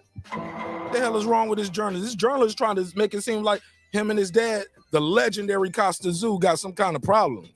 Asked and answered, counselor. Move on. Move on, counselor. Okay. Yeah, bitch. A lot of people think that JERMELL really should be undefeated. They think that he won the first fight against Tony Harrison, which was a very close fight, which he, of course, came back to avenge in their rematch and knock him out. Why do you feel like you're the guy? What about the Castaño fight, though? What about that Castaño fight, though? They think he undefeated? Y'all think, hello, let me ask y'all this. Do y'all think Charlo should still be undefeated? Y'all think he won the Kids is Back? What up? Y'all think he won the first Harrison fight and won the Castaño first fight? He should have won the Harrison and he shouldn't have got no draw. He should have won. I'm curious. Should JERMELL still be undefeated? Let's move forward. Let's go. That's going to be the first person to beat him definitively. Oh, look, I'm not here for a debating contest to say who's going to win and how am I going to beat him. This isn't debating for me, and to prove myself, I just have to show it in the ring. That's it. Quite simple. I possess a lot of skills as well, so that's all that's needed. January 28th, we show it. Okay. Tim, like you said, Terrell Gaucher is not, you use this word, he's not a bum. I know that's right, kid. God sells me when I'm at my peak. Man, that spoke to my spirit right there. But you know how us Southern folks do, man. Us Southern folks, man, you throw God in the mix a little bit. We like, you know what? He ain't that bad. Obviously, he was there for a reason. You win us over a little bit. How much of a step up do you feel this is for you? Because JERMELL is clearly the class of the division. Oh, 100%. I'm not lying. This is the toughest test. This is the. Damn, you say he's been fighting for years. That is a fair question. Like, oh, is he at his peak? Yeah, he's been fighting for 20 years. And for the most part, he's been at the same division, in or out the same division. Let me see. JERMELL CHARLO. Let me see if he ever fought at a different weight when he was first getting started. A lot of these guys fight at different weights when they first get started. I found this out not too long ago. Well, I found out within the last 2 years as I've been doing the show and talking to the pros and interviewing guys and going to the gym.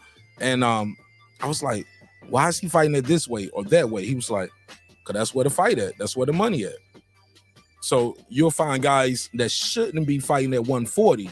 They should still be at 135, but they'll fight at 140 because it's a fight coming up and they're trying to get on the card. So they'll sacrifice. They'll fight at 140 knowing they should be at 135. It happens a lot. It's like, hey, man, we got a chance to be on TV. We're going to be fighting on the top rank card. Hell yeah, we're going to fight at 140. Or we're going to fight at 147. Should not be at 147. You know what I'm saying? But they'll do that for the fight, for the check. Let me see what they're saying in the chat. Shout out to Ricardo. He said one division champ, Hall of Fame, never heard of it. Never heard of it. All right. Shout out to Ricardo. I appreciate that, Ricardo. Keep it a buck. Stephen Bateman all the way in Australia, my brother. Stephen Bateman, man. We talking about your boy, the Aussie, man. What up? The Aussie, man. What up? Yeah, we got the Aussies in the building. Look at the Aussies. Shout out to Stephen Bateman. The Aussies are in the building. The Aussies are in the building. Let's go. Let's go. Man, we blowing up, man. We all the way in Australia with the flow. And he's a member to the channel. I told y'all, man. Ain't nothing gonna stop this train. But God, like JERMELL CHARLO said, God tells me when it's my peak. Okay, but y'all saying he definitely should still be undefeated, a couple of y'all. Carmen Serene said, what is his peak? That's a fair question. Kid is back. He agrees with me. God decides when my peak is, not you, mortal man. He said, but the loss has made him more determined. Absolutely. And that draw too. He didn't let it go to the judges the next time. Food Revolutions. How you doing, family? What's popping with you? Food Revolution. I need to go to your channel. You be cooking over there? Go to Food Revolution channel. You be cooking? You need to check your channel out. Let me see what you be doing over there. Let me see. See what Food Revolution be doing on that channel. All right. Let's play some more of this interview. The king of the division, you know, this is the benchmark. But if you wanna be great, you gotta do great things, and this is part of it. Thank you, Tim. Thank you, JERMELL. Thank you, Keith. Our next question is going to come from Mike Rosenthal with Boxing Junkie. Mike, please unmute yourself and you can ask your question. Hey guys, first Tim, I don't have to tell you, this is obviously the pinnacle of the sport. When did you first realize that this was possible for you, and how does it feel? Does it feel any different from your other fights? Whoa, good question. No, actually, no, that's not a good question.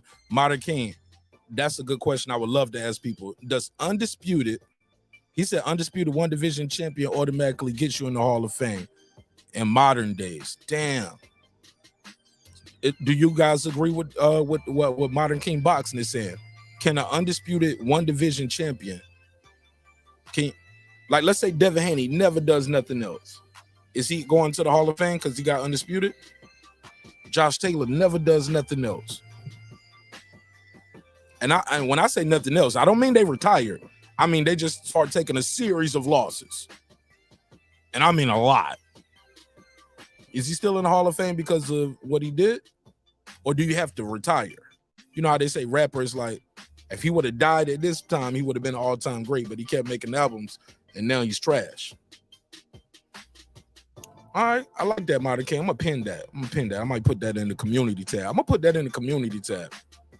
Ask that question to the audience. Does a one division, if you're undisputed, are you automatically in the Hall of Fame? Let's go. Man, it just feels like normal. The occasion's going to be big.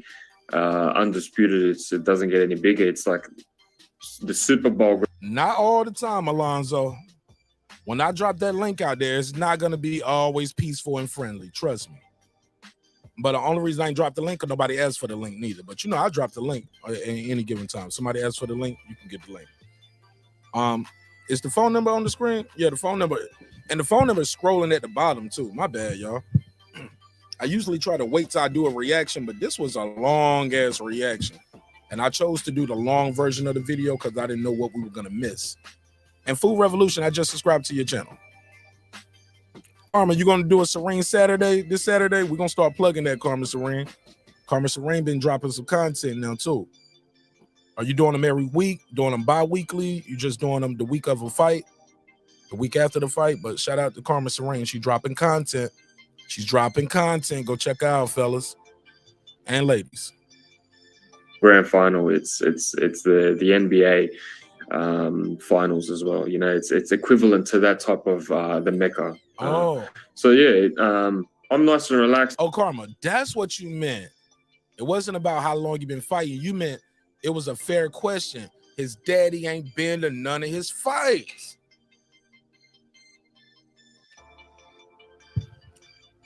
I didn't know he hasn't been to any of his fights.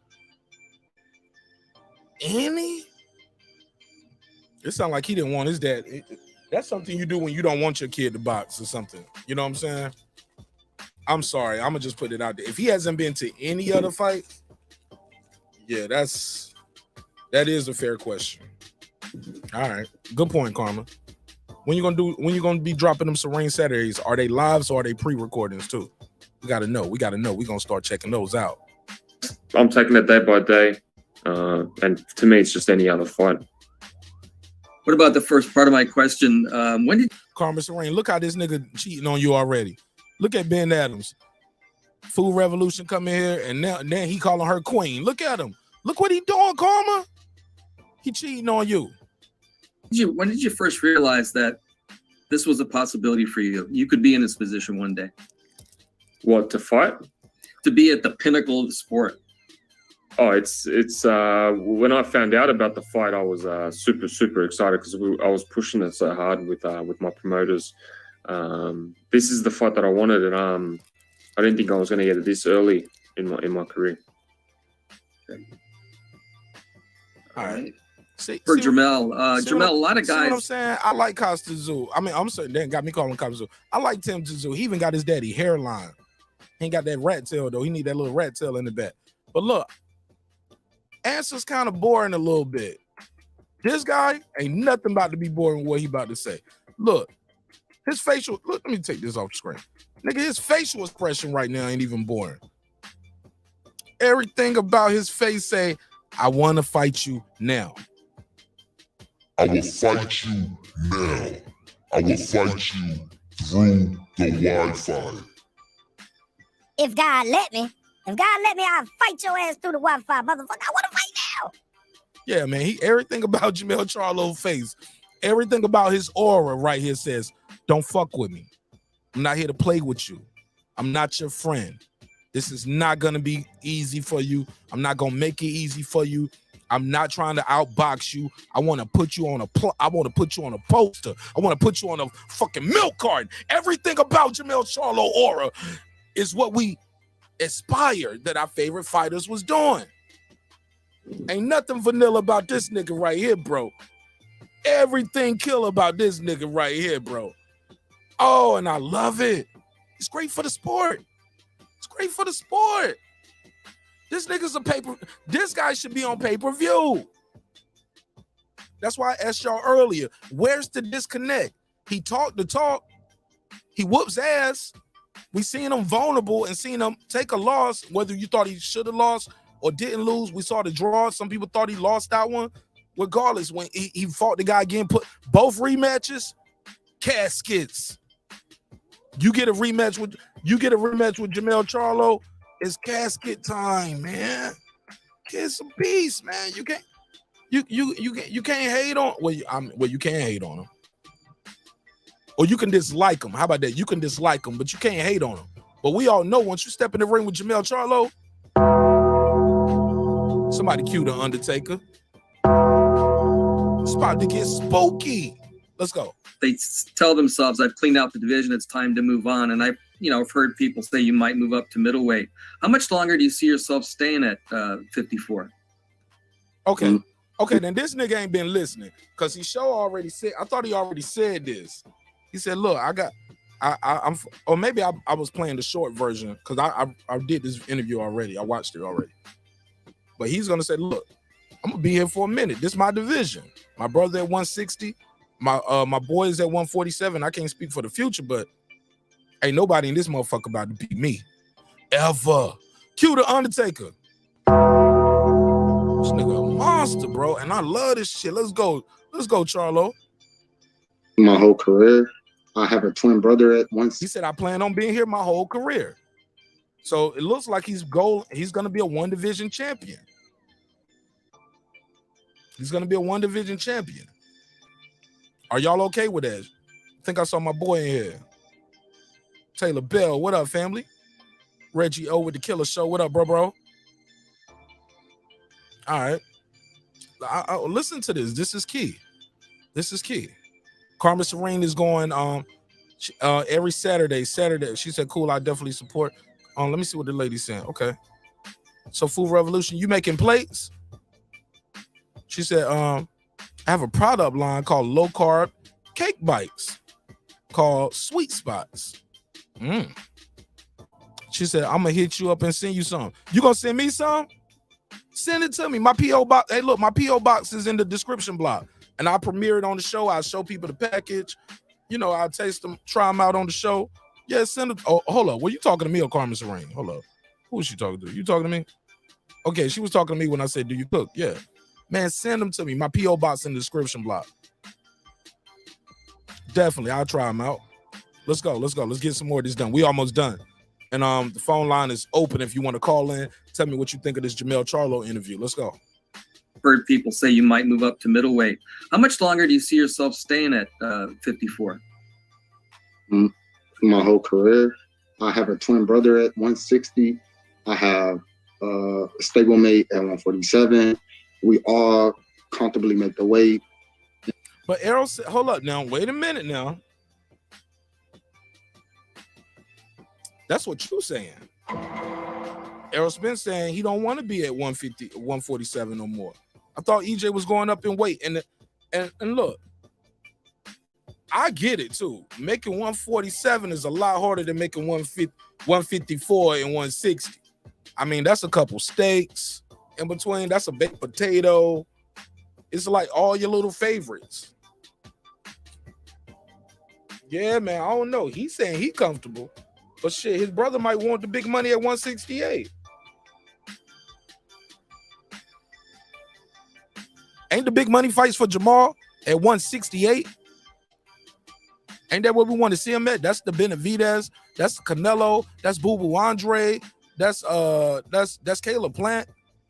All the fights we want to see from Charlo at 160 is at 168. Does that mean he gotta move up? Hell no. But who's gonna be the guy though? Like who? Triple G gonna drop the belts or something? Like I don't know what's gonna happen there at 160. But it's very interesting, very interesting. We'll talk about it. Let's keep it going. Let's keep it going. And whatever happens in the future, I can't predict. And I'm just ready to get it on as fast as y'all ready to see it. So I don't know how the rest of the time playing. I make 54 very easy. I'm 10 pounds overweight. I'm sharp. I'm in shape. I don't go and talk about all of what I do. This is a lifestyle for me. Boxing is not just a sport where we try to win title. We're going to win it. We're going to enjoy it later. We're going to enjoy it when we sit back in our big mansions and chill with our families and homies and stuff. And we like, wow, we did it. And then sometimes you sit back, we made it this far, but it's just not done for me. It's not over for me. I'm just too hungry at this moment. Let's go. Great.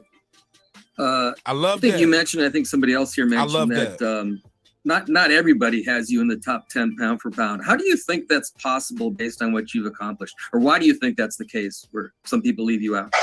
I guess in the pound for pound, you got to be liked, you know, and you got to be on the other side of the river, in the road. You got to be with certain people. I fought on ESPN when I was younger, coming up in the game. Made it to pay-per-views and made it to different shows and did so many.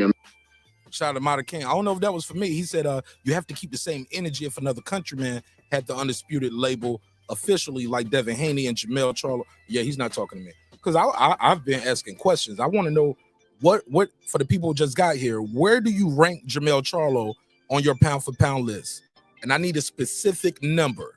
Don't say top 5, top 10, top 20. Give me a specific number. Where do you rank JERMELL CHARLO on your pound for pound list? Also, you can call in. Let me know what y'all thinking about this interview, what you heard so far, and as we continue, because we almost at the end. 470-705-9507,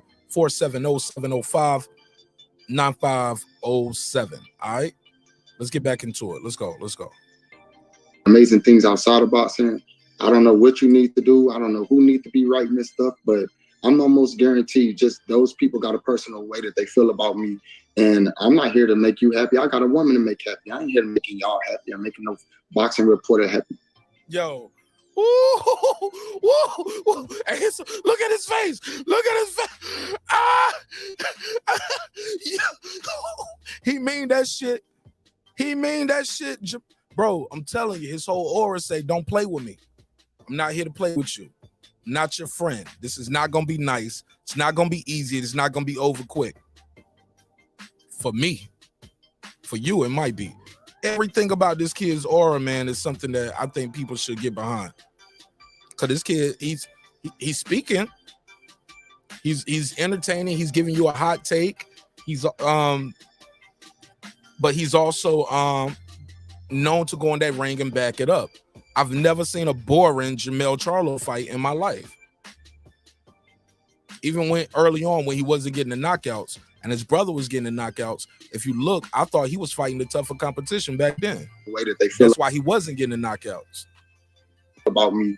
And I'm not here to make you happy. I got a woman to make happy. I ain't here to making y'all happy. I'm making no boxing reporter happy. He said, he started with you think he was about to say a fan? Oh, he's about to say a fuck nigga. But he said, I ain't here to make no boxing reporter happy. He was about to say no fucking reporter, or was he about to say fan? What was he about to say? But he started with a I'm joking with Charlo. I love this kid, man. I love this kid, man. Okay, thanks, guys. Appreciate it. All right, thanks, Mike. As a reminder to the media, if you have any questions, please hit that raise hand icon at the bottom of your screen. We ain't raising no hands. Our next question is going to come from Cody K with Fox Sports News Australia. Cody, please unmute yourself and you can ask your question. Timmy, sitting here and listening to all this, I know this is a moment that you've waited for a really long time, but do you get the sense that in the States still that you're nobody? I mean, I know that you're a big deal in Australia, but you come over here and you've always felt that in the States they're looking past you. Do you still feel that way? You know what? It's sort of changed a little bit. I guess there's a bit more respect now. But like, you know, in Australia, it was sort of. Shout out Miss Queen Snowbun. She said, "Come in and smash the like." Y'all go sub her channel. Sub her channel. Leave a comment. Tell her Marq Nash sent you. A big fish in a small pond, and now it's completely different. And nigga, you ain't the big. Nigga, you ain't the big fish. I only know 2 big fishes, and I said fishes on purpose. And that's my boy Derek Lincoln and the Truth Arrow Spence. Nigga, you ain't the big fish. Sink or swim now.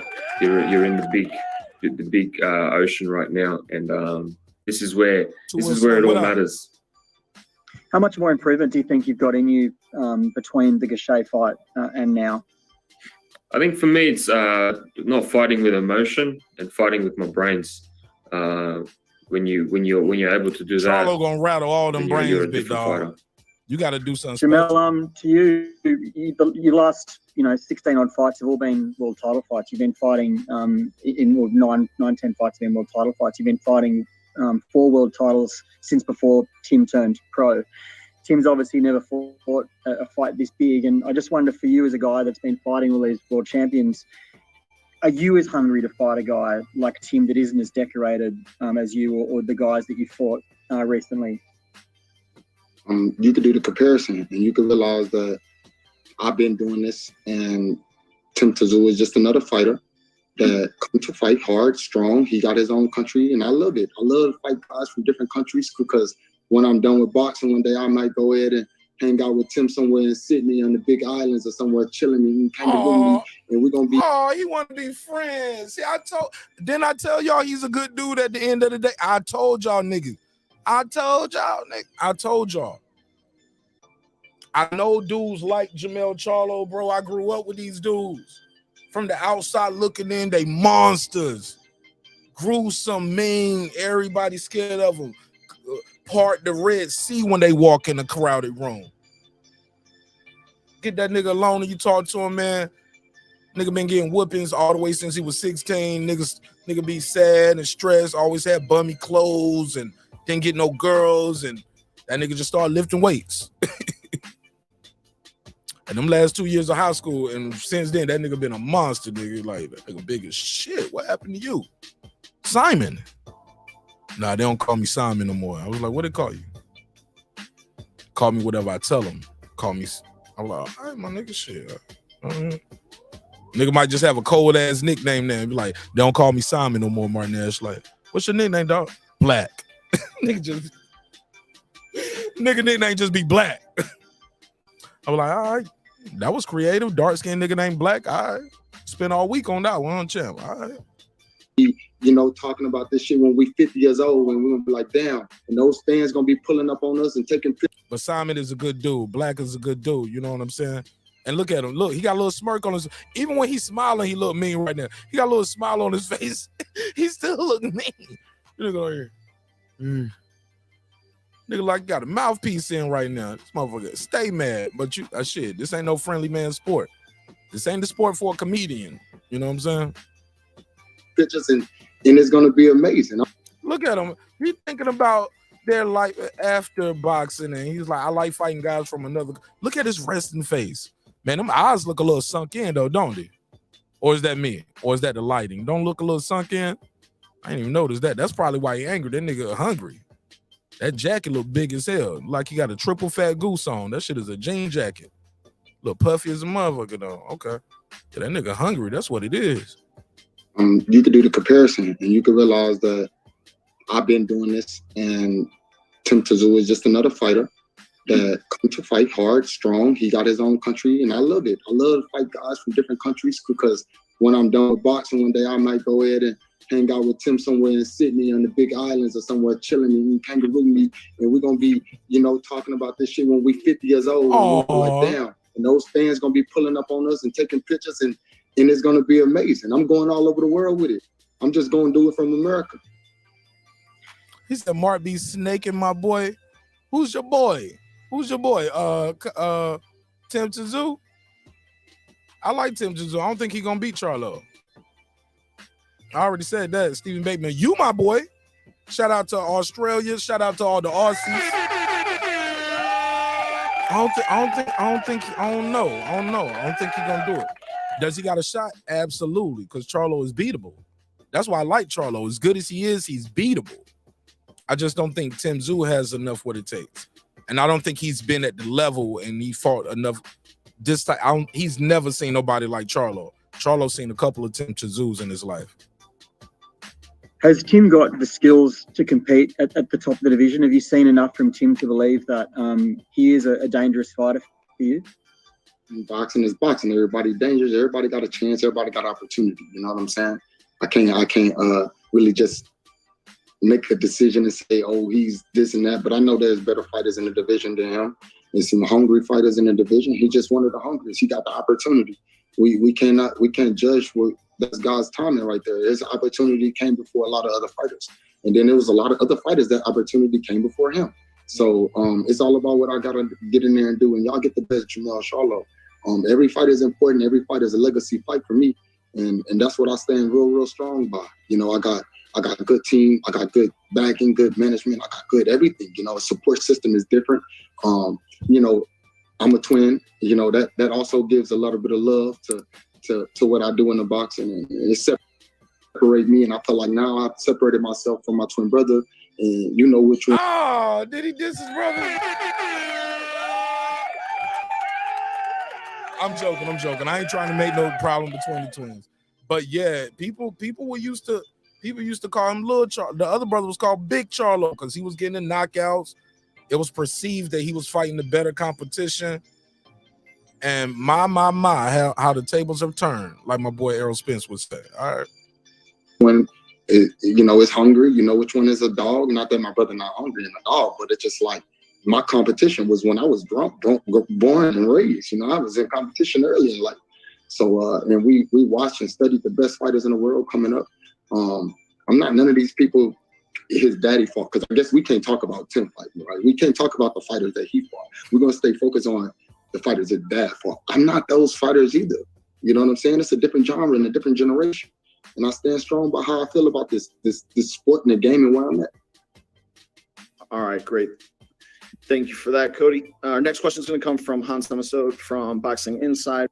Just wanted to know, so, you know, let's just say you beat TSZYU on the 28th, and for whatever reason, you're just like, you know what, I'm good off this boxing thing, man. Do you think you've done enough to make the Hall of Fame right then and there, man? I already made the Hall of Fame. Here we go. Here we go. This your boy. Get your popcorn ready. JERMELL CHARLO says he's already in the Hall of Fame. And if you think different, and y'all know he mean that shit, right? JERMELL CHARLO out here walking like, I built this shit. Me. Brick by brick. And he did. He did. Let's go. And do you think you've done enough to make the Hall of Fame right then and there, man? I already made the Hall of Fame to me. I already done enough. I'm on the first. This might have been the first time the nigga smiled all night. I don't play 47 minutes of this shit. This is the first time nigga smiled all night. I love it though. Let's go. Then and there, man. I already made the Hall of Fame to me. I already done enough. I'm the first undisputed world champion in 4-belt era at 154. Do you believe I did enough? You know what I'm saying? I believe there's fighters that haven't done that's in the Hall of Fame already that hasn't done what I've done.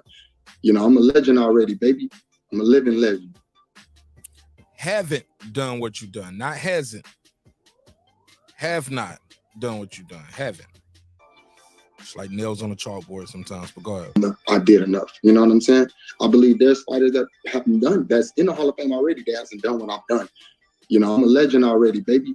I'm a living legend. Yeah, I mean, I do think you're a Hall of Famer. Is JERMELL CHARLO a living legend? Is he a Hall of Famer already? That's the question. Where do you rank him on your pound for pound list? Put a number in the chat. Don't just say top 5, top 10. Give me a number. And just for clarity, that question then, you should have had a better question. Well, look, see, and that's why people don't like JERMELL CHARLO. He said, I actually have you in my Hall of Fame already. I have you in the Hall of Fame. So, well, you should have asked a better question then, bitch. You know what I'm saying? JERMELL is ruthless.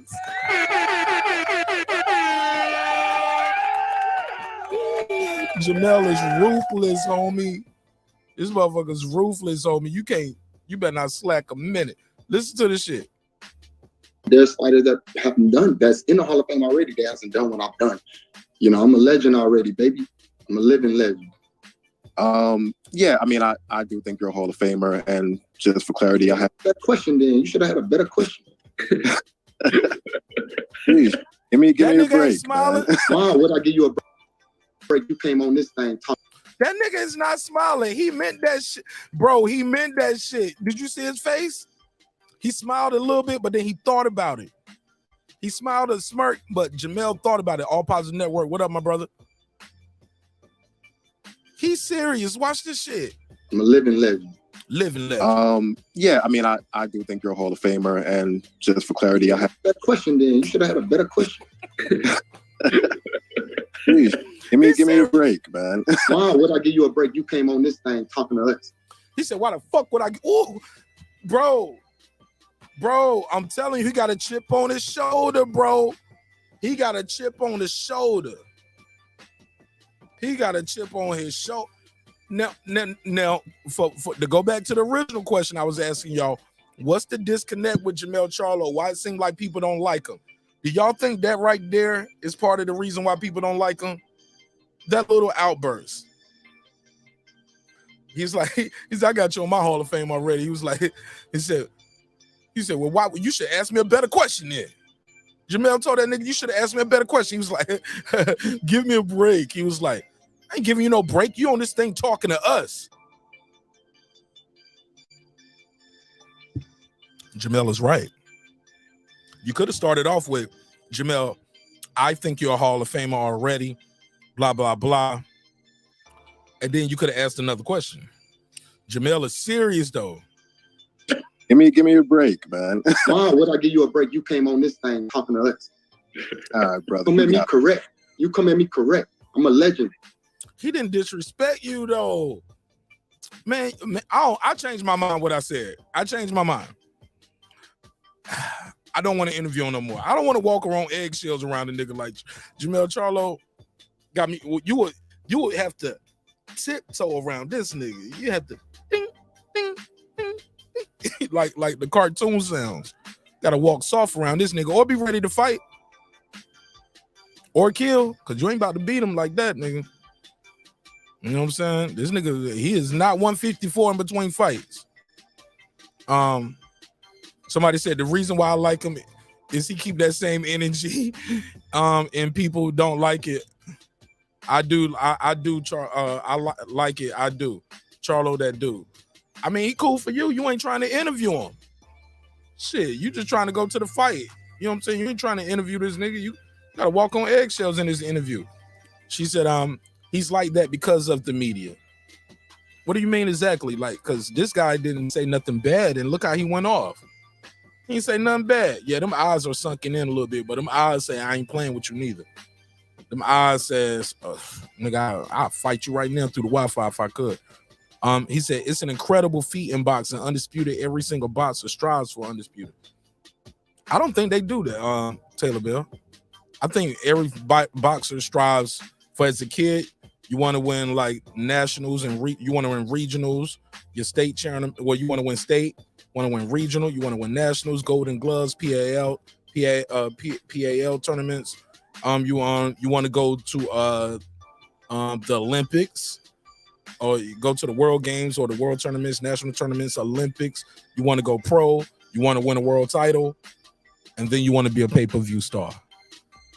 I don't think I think most fighters nowadays ain't trying to be undisputed. They're trying to be pay-per-view stars. That's just me, Marq Nash, and what I hear guys trying to do. They want to be pay-per-view stars. Somebody said he's good with me as long as he keeps fighting and beating top comp. I don't care what he says outside the ring. All right, but yeah, he ain't playing with this reporter right here. No, all right, brother. Come at me correct. You come at me correct. I'm a legend. I'm a legend. You believe it? Do you believe you already it? said you believe it. I do believe it, man. I got you on my top 5 pound for pound list too, man. Give me a break. I appreciate that. Give me a break. But yeah, no. My next question for you is, I know you said you make the weight comfortable. You don't really like envision yourself moving up. Your brother's at 60, Spencer's at 47. But is it kind of as simple as, you know, if your brother moves up to 68, then you'll be like, okay, I'm gonna move up to 60? If there's opportunity for me, you know what I'm saying? It's not really made for. I'm loving what I'm doing in the division. You make it this far, you don't want to be moving up in weight to go back down to another level and try to keep. You know, like right now, I'm good. I'm at the top. I'm number one. I worked so hard in my life to become number one. I'm number one now. I don't want to go to another division. I gotta start at number 3, 4, 5, or 6 again. No, number one. You got to come through me. I like that though. I ain't mad at them. They always trying to rush guys to move up in weight. Like they can keep making the weight and be dominant, and they ain't killing themselves to make weight. Man, rock out, bro. I'm good where I'm at. I'm Mario, and I'm already the big Mario. Gotcha. And just my last question. That nigga said I got my mushroom already. He said, I'm Mario, and I started to get, yo, I remember playing that game, and you could start off with the Super Mario, and you already got the fireball if you had a code. The nigga said, I got the cheat code for these niggas at 154. Let's go. Just wanted to know if shoot. Sorry, can you think about it? Think about it, bro. I'm here. No, sorry about that. Just wanted to know if you had any thoughts on Crawford. I told you, man. I told you, man. Mel got these niggas walking on eggshells in their question. Let's think about it, brother. I'm here. That's my last question. But really, his audio is chopping. That's why he's saying it. But he said, "I'm sorry," but really, that nigga was scared. Just wanted to know if shoot. Sorry, can you think about it? Think about it, bro. I'm here. No, sorry about that. Just wanted to know if you had any thoughts on Crawford saying. I know you guys have been going back and forth and stuff like that, but I just wanted to know if you had any thoughts on Crawford saying that, eventually when he does fight you, he'll beat you pretty easily, and probably just like your overall thoughts on him beating Avanesian. Man, you said you got this guy pound for pound. He one of your favorite fighters. He's top 5. Why would you ask him this? Why would you ask him this? You know he gonna get triggered by that shit, man. Talking about that, yeah, I rock with you. You one of my favorite fighters. You don't ask your favorite fighter this, because here you go.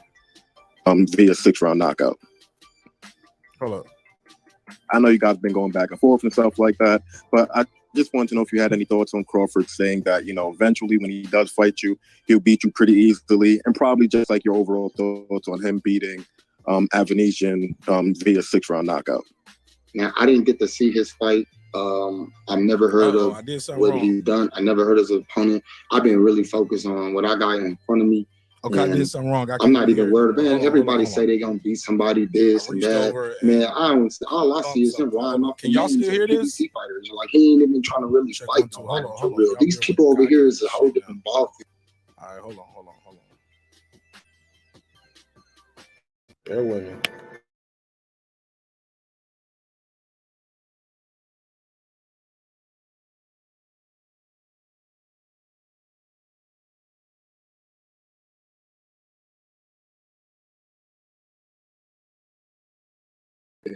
Top tier, got all the rings. I'm Tom Brady. That nigga said I'm Tom Brady. I gotta hold on. Here we go. Y'all can still hear this, right? And I'm not even worried. Man, everybody say they gonna beat somebody. Hold on, let me rewind. What's on Crawford saying? I know you guys have been going back and forth and stuff like that, but I no music. Just want to know if you had any thoughts on Crawford saying that, eventually when he does fight you, he'll beat you pretty easily, and probably just like your overall thoughts on him beating Avanesian via 6-round knockout. Now, I didn't get to see his fight. I've never heard of what he's done. I never heard of the opponent. I've been really focused on what I got in front of me, and I want to say he misspoke right here. Check 1 2. Check 1 2. I want to say he misspoke because we know he heard of Crawford and know what Crawford done. Like, that's not true, right? Now, I didn't get to see his fight. I've never heard of what he's done. He's never heard of what he's done. Maybe he meant as far as the opponent, but he heard of what Crawford's done. I never heard of his opponent. I've been really focused on what I got in front of me, and I'm not even worried. Man, everybody say they gonna beat somebody this and that. Man, all I see is him riding off the names of the PBC fighters. Like, he ain't even trying to really fight nobody for real. These people over here is shots fired. Shots fired. Shots fired. At Terrence Crawford. A whole different ball field. You know what I'm saying? He playing in the AFL. I'm NFL. Top tier. Got all the. He said, I've never really seen what he's done. And then he said, the opponent. Let's go back, Karma. Let's double check. Avanesian via 6-round knockout. Now, I didn't get to see his fight. I've never heard of what he's done. I never heard of his opponent. He said, I never heard of what he's done. He said, I didn't, because they asked him about Crawford. He said, I never seen his fight. He said, I didn't see his fight. I never heard of what he's done. I never heard of his opponent. But I'm with you, Karma. I think he meant as far as the opponent. He don't know nothing about the opponent. And he don't know what the opponent's done. But he knows Terrence Crawford. I've been really focused on what I got in front of me. And I'm not even worried. Man, everybody say they gonna beat somebody this and that. Man, I don't say. All I see is him riding off the names of the PBC fighters. Like, he ain't even trying to really fight nobody for real. These people over here is a whole different ball field. You know what I'm saying? He playing in the AFL. I'm NFL. Top tier. Got all the rings. I'm Tom Brady, the black one.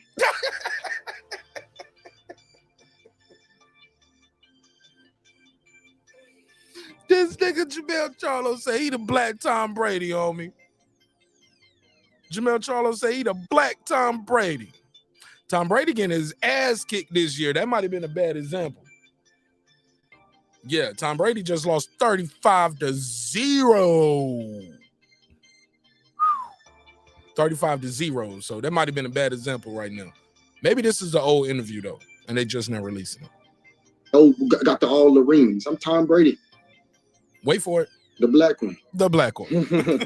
All right. Thank you for that, Hans. Our last question is going to come from Adrian Romero with Fight Sports. Adrian, please unmute yourself and you can ask your question. Hey, how you? All them people that was putting out that Crawford purse though, I don't hear none of them niggas' names on the interview though. I don't hear surprisesports.com up here. Okay. I had to. I'm sorry. How you doing, guys?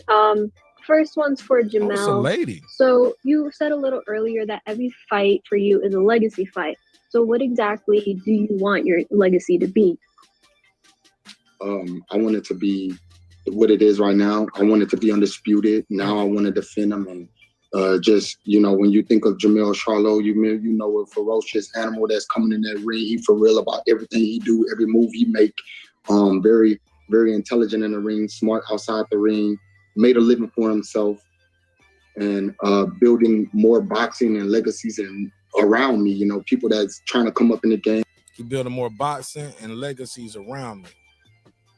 I like it. Building more boxing and legacies and around me, you know, people that's trying to come up in the game and want to do something great in boxing and change their life, put the guns down, put some gloves in their hand. I like it. People that's, you know, I like it. Doing some things almost like similar to Jake Paul. Just it's a lot of fighters out there that don't get a lot of attention. It's fighters out there that's great, but they just can't get. He said doing things similar to Jake Paul.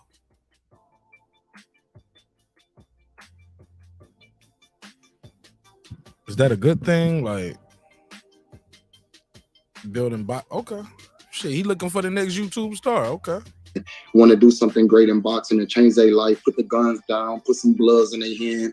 People that's, you know, doing some things almost like similar to Jake Paul. Just it's a lot of fighters out there that don't get a lot of attention. It's fighters out there that's great, but they just can't get that opportunity. And I just want to one day be able to link up with Stephen Espinoza, and we put on some great shows and great cards, and they all be part of that lion pack.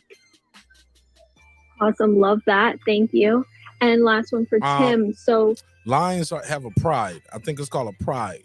It's not a pack.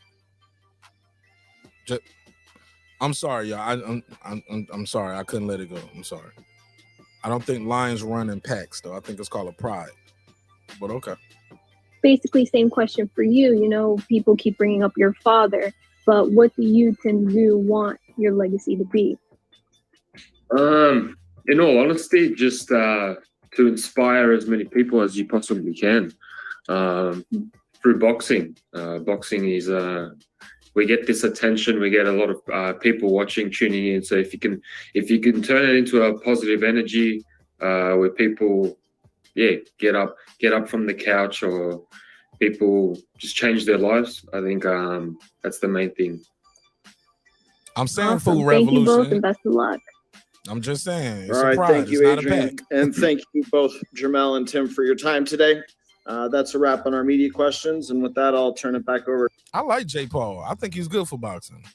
I was just surprised that JERMELL CHARLO would say he's looking for something similar to what Jake Paul. Brian Custer to wrap things up for. He's trying to find somebody to get some money off. Like, shit, I'm gonna make the next Jake Paul. I ain't mad at him.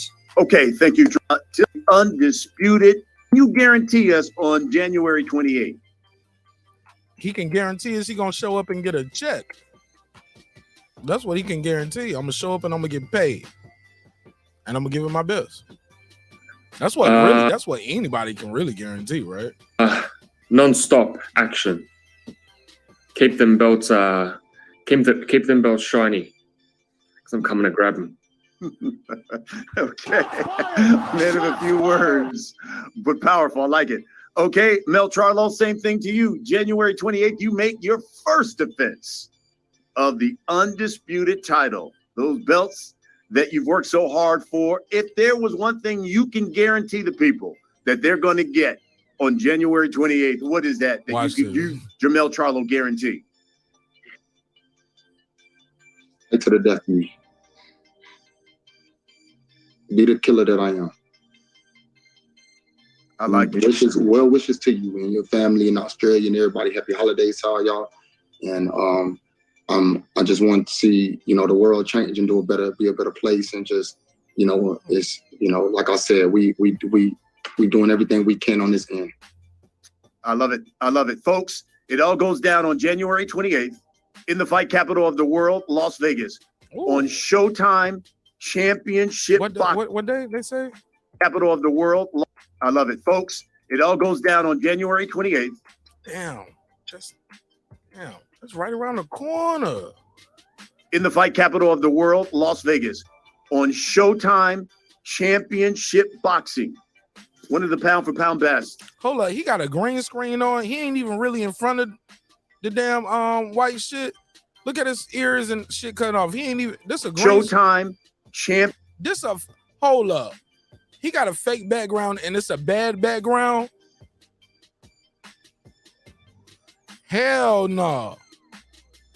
Come on, fam. Look at all the wrinkles in the backdrop, Reggie Owens. This is ridiculous. I'm upset. I got to do 10 videos about this shit right here, Reg. I'm pissed. The hell is Showtime doing? They don't believe in JERMELL CHARLO? Look at the background, all them wrinkles on it. Look like a used condom. Championship Boxing. One of the pound-for-pound best. And this is a green screen. Look right here to his left, our right. Look how his ear and his head keep chopping off. Showtime Championship Boxing. Look at it. One of the pound-for-pound. He ain't even in front of this raggedy ass green. This is, they put this up as a, maybe they're going for the concrete look. Supposed to look like some concrete or something. Pound best. JERMELL CHARLO makes the first defense of his undisputed titles against the unbeaten #1 contender in TSZYU.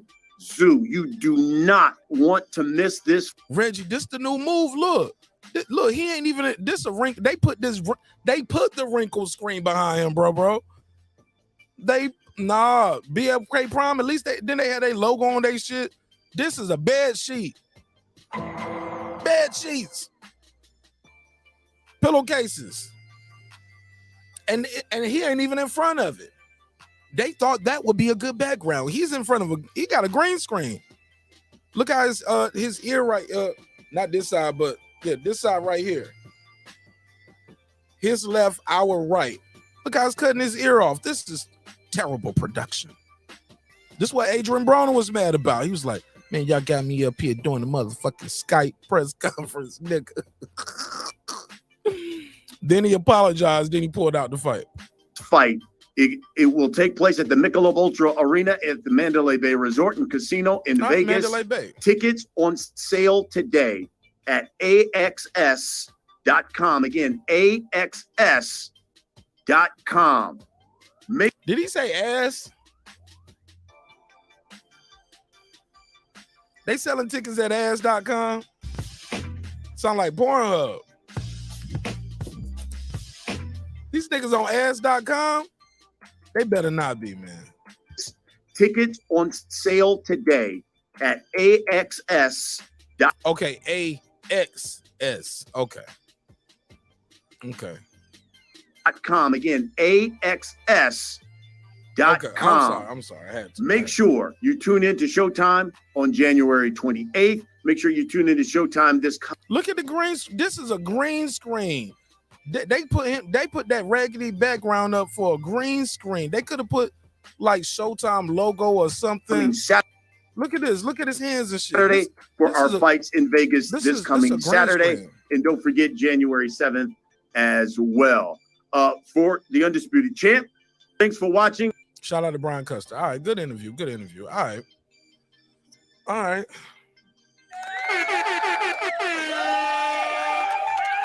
Yeah, I know Food Revolution. I know. I'm just talking shit. All right. So, what you guys think of the damn interview? The phone lines are open, and I got the link out there if you guys want to join the conversation. Couple topics on the docket. I was asking, is JERMELL CHARLO a Hall of Famer? If he hangs up the gloves tomorrow, is he a Hall of Famer? Also, where do you rank JERMELL CHARLO in your pound for pound top 10? Very interested in what you guys got to say about that. Let me see what I'm saying. Let me see right here. Go over here. We'll run a quick ad. And run a quick ad real quick. Shout out to Tab Tech. Let me run a quick ad for Tab Tech. And we'll be back in a quick second. Attention Apple users, do you have a locked iOS device that was activated with a specific carrier and you want to go to a different company? TabTechUnlockSim.com can help bring your iOS device over to the carrier you want. With simple, fast, and easy instructions, you can unlock your iOS device without going to an overpriced phone repair store. Go to TabTechUnlockSim.com, unlock your next device in the safety of your home for the fraction of the price. And it's easy as 1, 2, 3. TabTechUnlockSim.com. That's TabTechUnlockSim.com. TabTech, your next device. That's TabTech. Attention Apple users, do you have a locked iOS device that was activated with a specific carrier and you want to go to a different company? TabTechUnlockSim.com can help bring your iOS device over to the carrier you want. With simple, fast, and easy instructions, you can unlock your iOS device without going to an overpriced phone repair store. Go to TabTechUnlockSim.com, unlock your next device in the safety of your home for the fraction of the price. And it's easy as 1, 2, 3. TabTechUnlockSim.com. That's TabTechUnlockSim.com. TabTech, your next device. All right, and we back. Shout out to TabTechUnlockSim.com. TabTechUnlockSim.com. Thanks for supporting the show in a major way.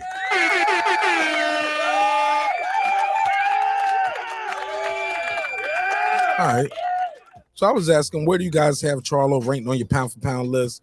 Also, I asked early in the show, is he a Hall of Famer right now? If he was to hang the gloves up tomorrow. Let me go to the survey. I have not looked at this survey all night, so I'm going to be surprised when I go over here to see what you guys were saying. Check 1, 2, 1, 2. Damn, I didn't expect to see that. Damn, sure didn't expect to see that.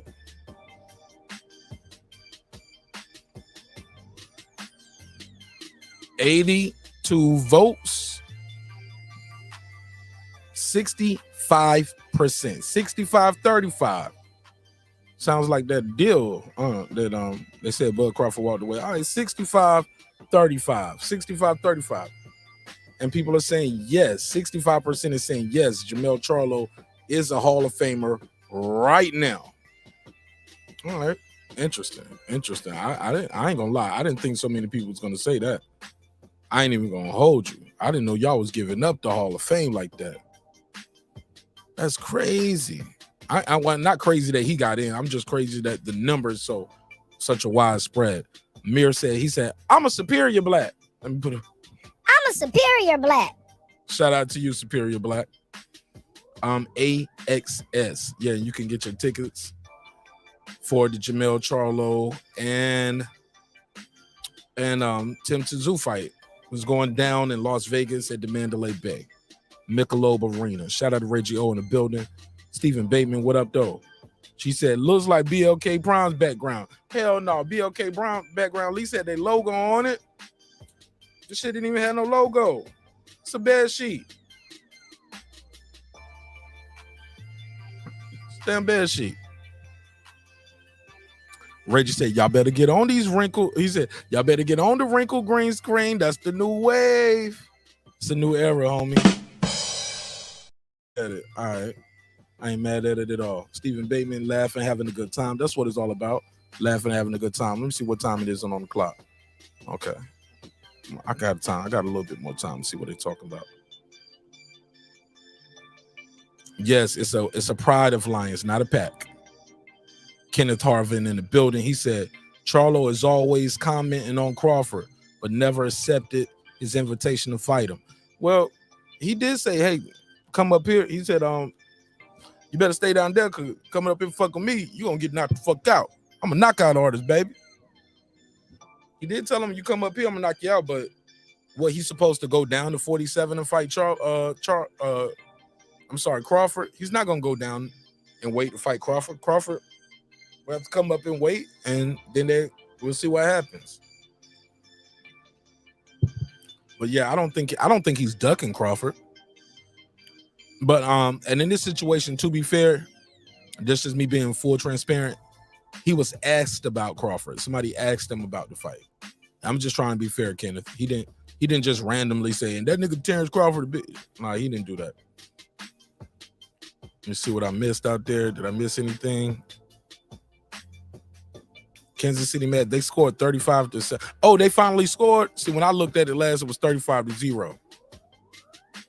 And like the third or fourth quarter, it was like 35-0 in like the third or fourth quarter. I was like, oh, this is a wrap. I'm done. Okay. All right. Let me see. He said Tank doesn't strive for it. Damn. Tank don't strive for greatness. Yeah, that's a TMZ question. I agree with that. He said Undisputed will bring you all of that. Okay. Tank ain't striving for greatness. I love his attitude. Great for the sport. I couldn't agree more. He said, I absolutely do not like Charlo and his personality, but he is Hall of Fame. Shout out to Taylor Bell. He said, oh, Lord. He said, here we go, Charlo. Yeah, Charlo be talking crazy, bro. I love that shit, though. She get me ready to watch. It should get me hyped, get me ready to watch or buy his fight. I just wish they gave him a pay-per-view shot. I mean, but I ain't mad at the free regular Showtime, though. I ain't complaining. He said, great fight, but Crawford would knock him out the box. Knock him out the box. I just think it's crazy. Oh no, Crawford could go on that shit overconfident though, because Crawford is already talking about, yeah, Spence is a more difficult fight. Charlo, I'm gonna step on him. Say he gonna step on him. I ain't seen nobody step on Charlo yet. Bud better be careful in there with that dude. I ain't never seen nobody step on Charlo. He said 2 different weight classes, Charlo and Crawford. Not for long. From what we hearing, not for long. Not for long. And we're gonna, you know how we. Let me ask y'all this: if Crawford can go up in weight and he beats Charlo, would y'all forget about the arrow shit? Would y'all be like, well, shit, he went up in weight and beat Charlo, so shit, that was 154, you know? He was able to go up in 154 and win the title at 147. I mean, at 154. Or even better, he beats Charlo for all the marbles. Would y'all still be saying, he ducked Errol Spence? Like, nigga, he went up in weight and beat the guy who had all of them belts. Could you still say he ducked him? Still get your Texas guy fighting him. You still get a Texas guy. You get a taller, bigger, stronger guy who's already accomplished Undisputed. Could you still say he ducked Errol if he goes up to 154 and beats Charlo? Just interesting. See what you guys was gonna say. Stephen Bateman said, I'm already over Bud and Errol Spence Jr. Crawford has to get his weight up. He's probably stay about 10 pounds in between his weight. Probably stay about 10 pounds in between the weight, and going up to 154, I don't think it would behoove him to, after the weigh-ins, come in at 160 something. I think his greatest asset is going to be his speed, his movement, and I don't see him coming in too heavy, like over the limit. I mean, I could see him weighing in and still being within 5 pounds, 5 to 6 pounds of the weight, maybe 5 to 8 pounds. Not 10 and better though. Not 10 and better. He ain't gonna fight Charlo coming in there at 160 something. He lose so many advantages with the speed and his movement. Somebody said, give Tiny Tank. She said, give Tiny Tank a chance to see what he does outside of his Mayweather protection program. Man, that Mayweather protection program made him a star, though, man. Say what we want to say. Mayweather did what he was supposed to do. Made him a champion. Then he lost his belt on the scales. They got him another title shot right away. Moved him in a way where he's a 3-division champion. They knew how to selectively move him. It was no gimme that he was going to beat Barrios at 140. He was just able to do it. So we can say we want to about their protection plan, but they did put him in position though. Food Revolution, they did put him in position, and everybody talk about him. Fought on the Mayweather undercards, had him fighting on pay-per-view against guys who probably shouldn't have been fighting or fighting him on pay-per-view at all. Rolly, Cruz. I'm just saying. Charlo will have a decision to make if Errol moves up. Move up or fight him. Because he said, I made the weight comfortably. But Errol is on record saying, hey, man, this shit ain't easy and it ain't fun. Making 147. So, look like they ain't on the same page. She said, he ducked, bro. Hang it up. All right. I think, I'm telling you, if he goes up to 154, he can fight and beat Charlo. I think that shit is going to be for caskets, Carmen Saran. I don't think shit for caskets. We would have to give that man his props. Especially if he fights him and he got all them belts still. Be a 2-time undisputed. Psh, definitely first ballot Hall of Famer. Shit, even if he don't fight Charlo, let's say he go up there and Charlo drops one of them belts or drop because what's the kid name? Josh Taylor don't made it cool where you can just drop the belts. And that Josh Taylor fight got pushed back again. Y'all heard about that? That shit crazy. Thoughts on Buzz gloves? Everlast put out a statement. Did you see the Everlast statement? They said they had bad leather. There was some bad leather that they had, and it was a malfunction. But I saw the way the gloves were split at too, though, man.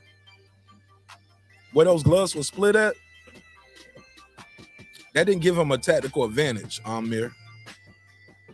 It was split around the thumb and like around the wrist, around the thumb and on the side of one of them. I don't think they gave him a tactical advantage.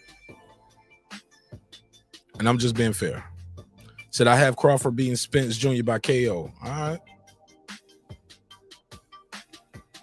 I don't know what the facts was for, Kenny. I forgot.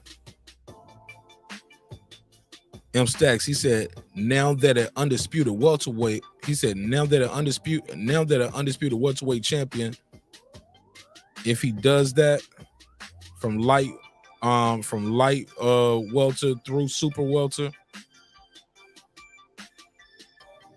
I'm reading this wrong, I'm sure. He said, now that an undisputed welterweight champion, if he does that, I think you're writing like as if he gets undisputed. I'm saying, let's say he move up and he don't. Let's say he move. He said, now that's an undisputed welterweight champion. If he does that from like, okay. Born Supreme, what up? M Stacks, what up? He said, one thing about Mark, he's going to cap for Bud 24/7, 365. No, I'm not. Stop it. Because cap means you're lying. I didn't lie for the guy. What did I lie for? Tell me the lie, Carmen Serene. What's the lie? I asked a question. Did I cap for Bud when I said I wish Bud was just entertaining in the press conference? Was that capping for Bud?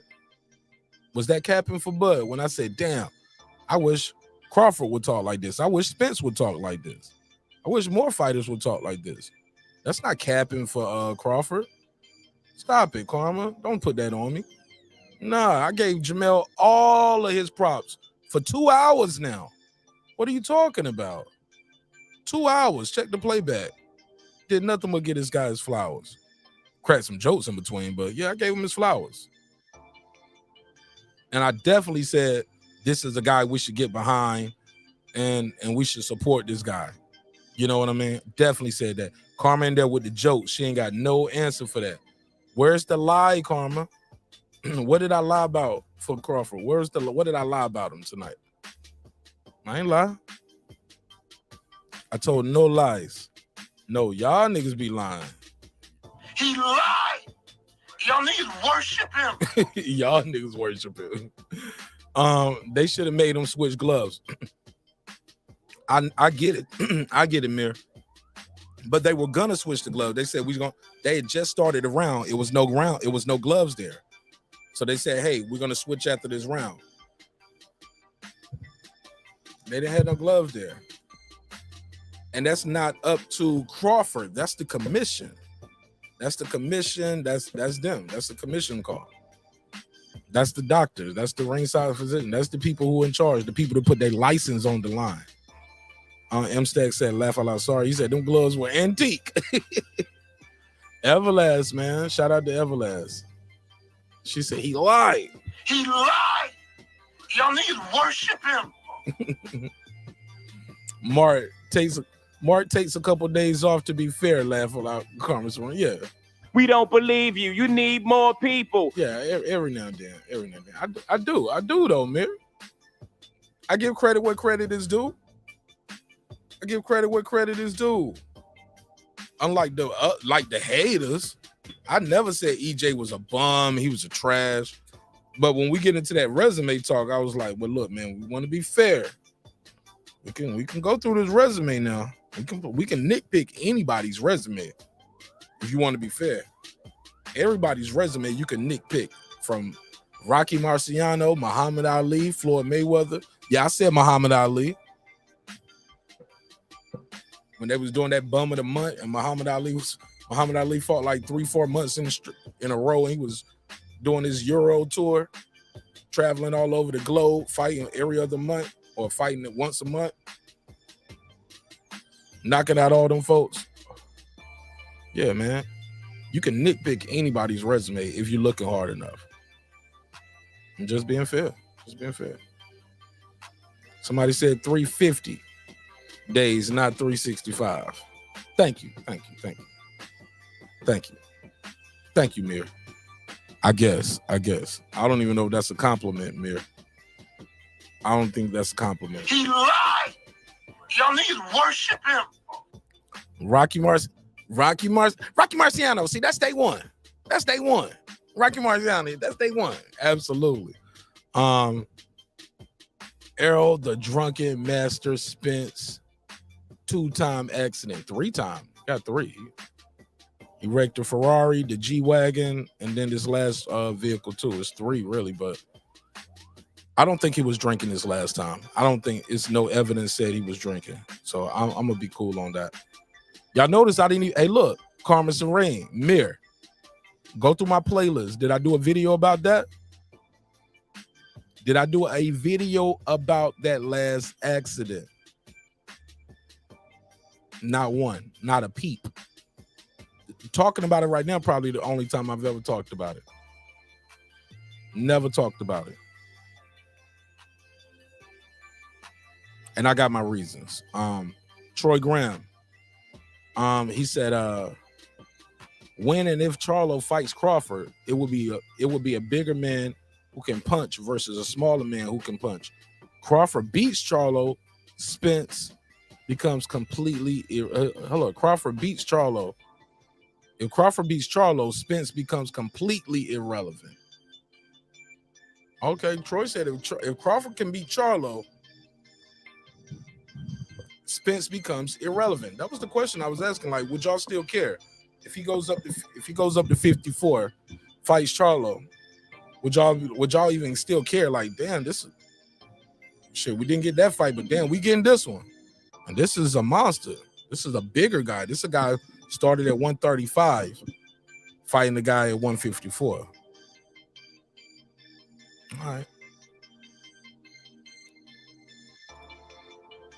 Stephen Bateman, he said, I don't think either, Doug. I think PBC don't want it. But why though? Why, Stephen Bateman? They work for the fighter. If the fighter say want it, get it done. Why would they not do it? Why would they not want it? Charlo beats Crawford. Charlo beats Crawford. Just a good fight.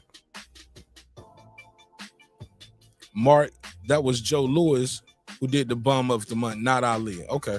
Well, I can pull up some of them Ali fights too, and I can, we can debate that, Troy. I can pull up his box rec because he damn sure did a bum of the month kind of tour. Yep. This country, that country, this country, and they was once a month, this month, that month. It was like 30 days apart, and he was knocking them out. Kansas City Mac, 03. He said, 3. That's even worse. He's not drinking. He is not drinking. Yeah, it's 3. He said, yeah, but it's been 3 accidents. Stephen Bateman, he said, cause lose a cash cow. Oh, because they'll lose a cash cow. That's why the PBC don't want it. Okay. Is Spence the biggest cash cow over there? Has he ever did Deontay Wilder numbers? I'm just curious. Does he do more? Who does more pay-per-view numbers, Tank Davis or Errol Spence? I don't even know. Somebody will tell me. I don't keep up with the pay-per-view too tough. I don't even keep up with it too tough. Y'all got to let me know. Who sells the most pay-per-views over there? Is it Spence or Tank Davis? I know Tank Davis is more active. Definitely a lot more active. Stephen Bateman, yes you can, sure. Thank Al Heyman for the yes you can, sure, for sure. Thank Al Heyman for that failure. Spence don't know what's going on unless Al tells him. And why would he? Until the deal is made. Yeah, that's total complete trust right there. You don't even know what's going on. Spence versus Crawford will happen before the summer, per my unreliable source. Put a case on him. All right, interesting. Kansas City Mac, he said, this is one of the reasons why I've given Crawford the edge. What did he say before? Oh, because of the accidents. And I've heard people on Twitter say just the opposite. They said if he can survive 3 car accidents, of course he's gonna beat Crawford. I was like, man, just because you live through them don't mean your body ain't going through something. So that's just me though. That's just me. But yeah, those car accidents though, and the eye surgery, it's a lot. Wilder and Tank are bigger. But Wilder, he said Wilder and Tank are bigger, but Wilder on the way out and Tank doing his own thing. Shit, Tank is with PBC and Showtime, though. He ain't doing too much of his own thing. He's still with the gang. You know what I'm saying? He's still with the group.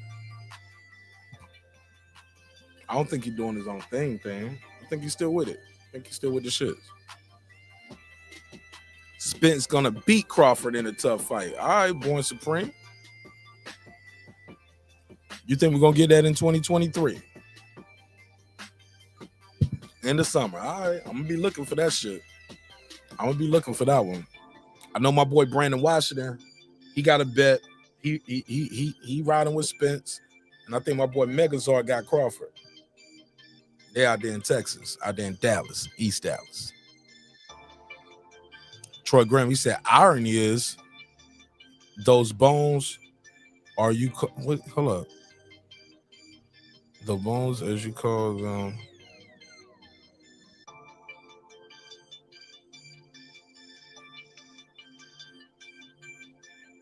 Oh, okay. I had to read that.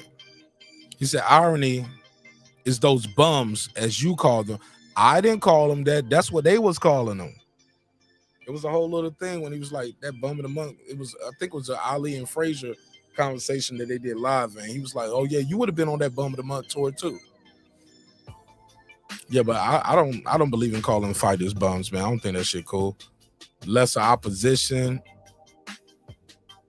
gatekeepers, journeyman, professional sparring partner. It's a lot of other words you can There's a lot of other words you can use than calling somebody a bum. So I don't rock with that. But that wasn't me though. But good point. He said a lot of those guys would probably be top contenders today. Absolutely. The heavyweight division is small. The heavyweight division isn't what it used to be when I was a kid and a teenager, you know?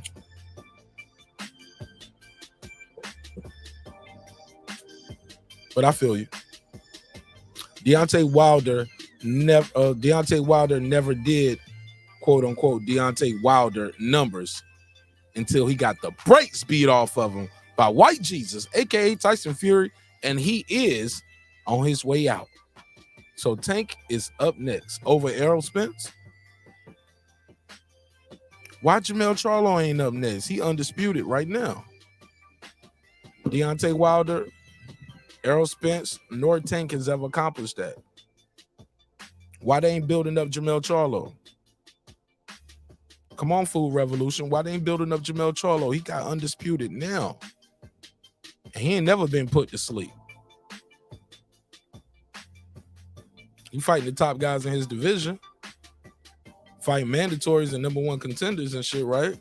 Why not? I'm just curious. Why not? Why not Mel?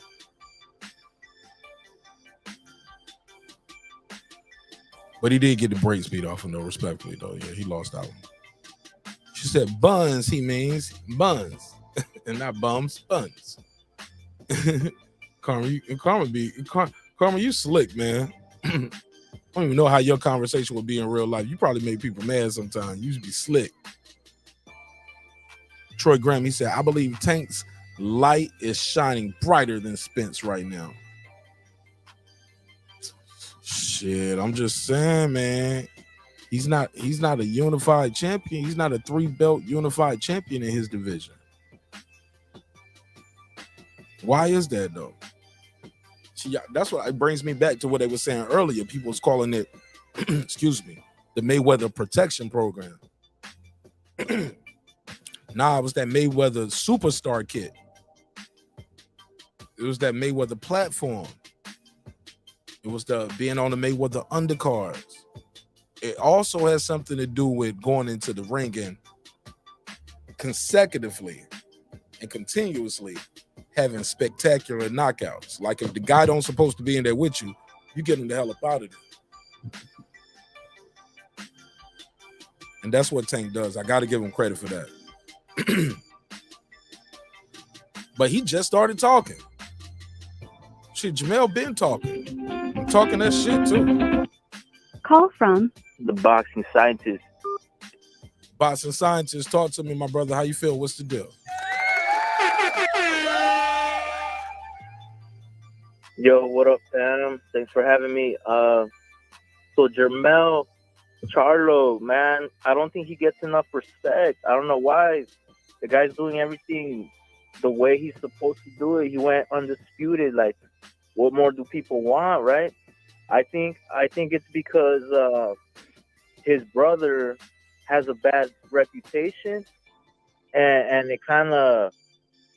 he's kind of like guilty by association, I guess, you know. And I think it's because they're twins, you know, because I have a twin, and whenever he would get in trouble, whenever he would start beef with people, they would hate me too. And you know, like one time I almost got jumped because they confused me with my twin. So I think that's what it is, you know. I'm listening. But yeah, he's for sure. If he hangs up the gloves, I think he's a Hall of Famer, man. You gotta respect undisputed, especially in the 4-belt era. It's not easy to do. That's why it's only like 6 of them that have done it. 11 now. Oh, 11 now? Yeah. NUA made 11 this morning. That's right. So it's not that easy, you know? And also, if Bud moves up and fights him and beats him, yeah, people need to give him his props, you know? Even Spence fans need to recognize that shit. But that's a big if. because Jermell is a big boy at junior middleweight, and he would be moving up to test the waters at junior middleweight. You know, he's knocking people out at 147, but he hasn't really even fought elite, someone that you could say is elite at 147. So for him to move up to 154 and beat Jermell, that would impress me.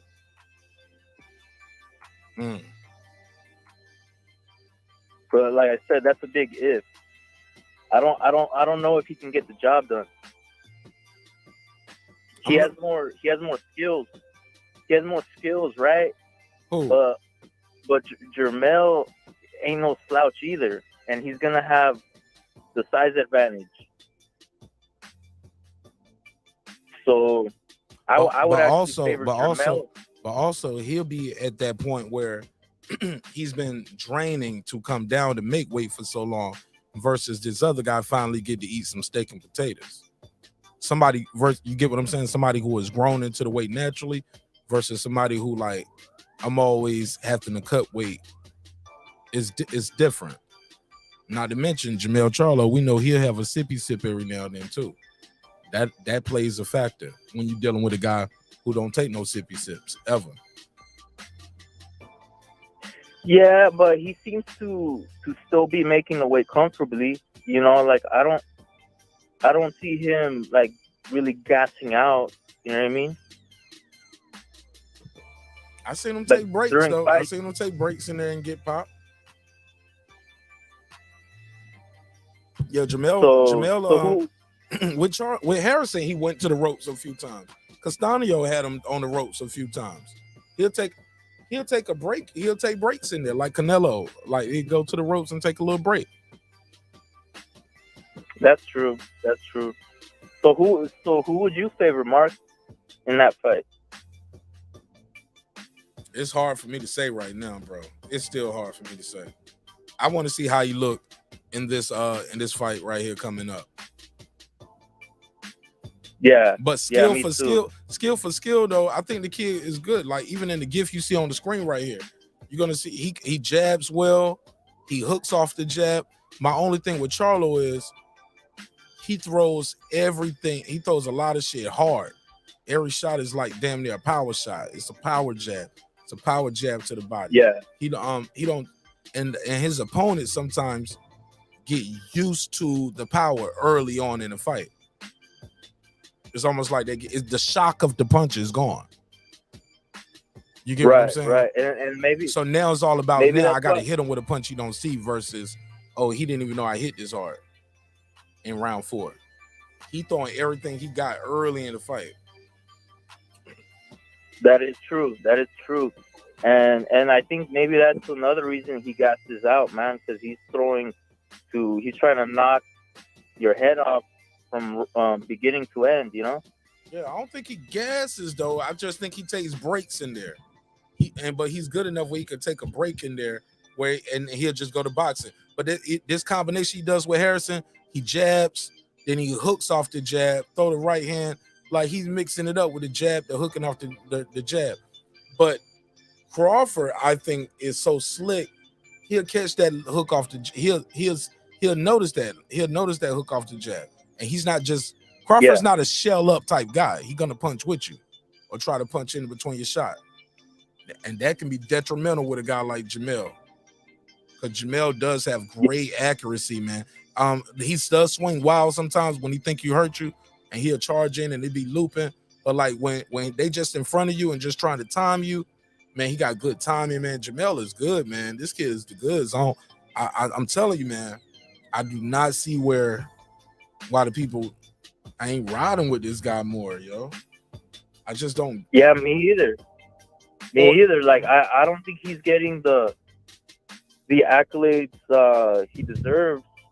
I mean, but it's the network. You ain't got to look no farther than your network and your promoter. Because I don't care. I don't care how much the people say, "Oh, well, I don't like him," or "I don't like him because of this," or "the media don't like him."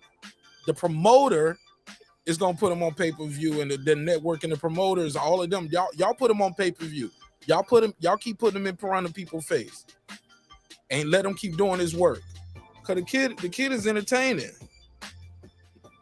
All the best parts of the interview tonight was his shit. Except that one TSZYU moment. Yeah, all the moments was his moments. Oh yeah, he's got the right mentality, man. He's got that killer instinct, which is what you need in a brutal sport like boxing, right? I think TSZYU is gonna lose because he's praising. He has like too much admiration for JERMELL, and that's not the right mentality. You know? You think he got too much? Hey, look, you gotta respect the opponent like JERMELL CHARLO. He's the undisputed champion, and he did it. Right. He did it. You know, he built that shit brick by brick. He got one, got another one, and then he had Jensen Rosario shivering and shaking on the pavement. He snatched up and got 2 right there, and it wasn't easy. He had to fight Castaño twice. Took almost a year. Hey, look, when he lost to Harrison didn't do the media rematch. That shit took a whole year, bro. Yeah. You get what I'm saying? Harrison was like, I hurt my ankle. And then it came out later, people saying he faked the injury. But would you like to see a trilogy with Harrison or what? Nah, I'm good. I'm good on that, B. Yeah. Hold on. Let me give you the drop. Hold on. A trilogy with Harrison. It never heard of it. Never heard of it. All right. Well, also the reason I think he's gonna fuck up TSZYU is because I mean, like you said, he should respect an undisputed champion such as JERMELL. However, I think he did a little too much ass kissing in the interview, and that's not good. That's not good. You too know much what I mean? respect for him. Got too much respect. Yeah, for like him. like a little too much. You know, to the point where he was kind of like brown nosing him and almost like a fan of his. And you can't look at him like some superhero. You got to look at him as human, a human being that you can go in there and destroy him. You know. But yeah, that's pretty much all I got. I don't think Terrence Crawford would fight JERMELL like this neither, where he just stand in the pocket right away. I think he would be popping him, touch, moving, jabbing, moving, working off the back foot a while. My only problem is if he hits Crawford with a good shot, I don't want Crawford to do like Charles Hatley did, like where it was like, oh, I got something to prove now, and because Charles Hatley had talked so much shit in the build-up. And now he trying to stay in the pocket with Charlo, and he just didn't have what it takes. And look, had a great uniform, nice shoes. Love the shoes up here. Nice little outfit he came to the ring with. But I should never see the bottom of those shoes. I should not know what the bottom of them shoes look like. And I saw the bottom of his shoes all night. And then JERMELL put him to sleep. Oh, yeah, he fucked him up pretty bad. He beat the shit out of Charles Hatley, bro. Like, I feel bad. Matter of fact, let me look real quick. Have you seen Charles Hatley fight since then? Oh, I don't know. No, I haven't. I don't know if he retired or what, but. Okay, he has fought. Okay, shit. He must have got knocked out in Texas because I just saw, whenever I see that orange thing right here at the top, it says suspended by Texas Combative Sports Program indefinitely. That means you got knocked out recently, homie. And yep, he got knocked out in May. Okay, so after that Charlo knockout, after being knocked out by Charlo, he went on a winning spree. In 2018, Julio Garcia. It never heard of it. Alexis Duarte, 14-8. It never heard of it. He fought Jose Guadalupe Rosales. He's 38-28. It never heard of it. And he didn't even knock him out. That dude 38-28 knew how not to get knocked out. He went to the decision. He fought Frederick Lawson. It never heard of it. Right. And then recently he just got knocked out in May. And he's at welterweight. He don't drop down to welterweight. All these fights been at welterweight since then. Everything after JERMELL CHARLO has been below the 150 mark. It was like 149, so that's a catch weight. And then he went to welterweight.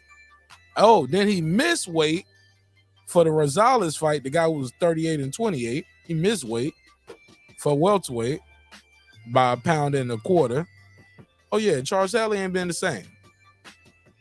Charles Hadley ain't been the same since this knockout y'all see on the screen. Ace Retro, what up? All right. So you said JERMELL is a Hall of Fame, and where do you rank him pound for pound on your pound for pound list? He's got to be up there, top 5 somewhere. I need a no number, particular bro. order. Okay, so I got Usyk. I got Usyk number 1, Canelo 2, at 3, JERMELL 4, and 5.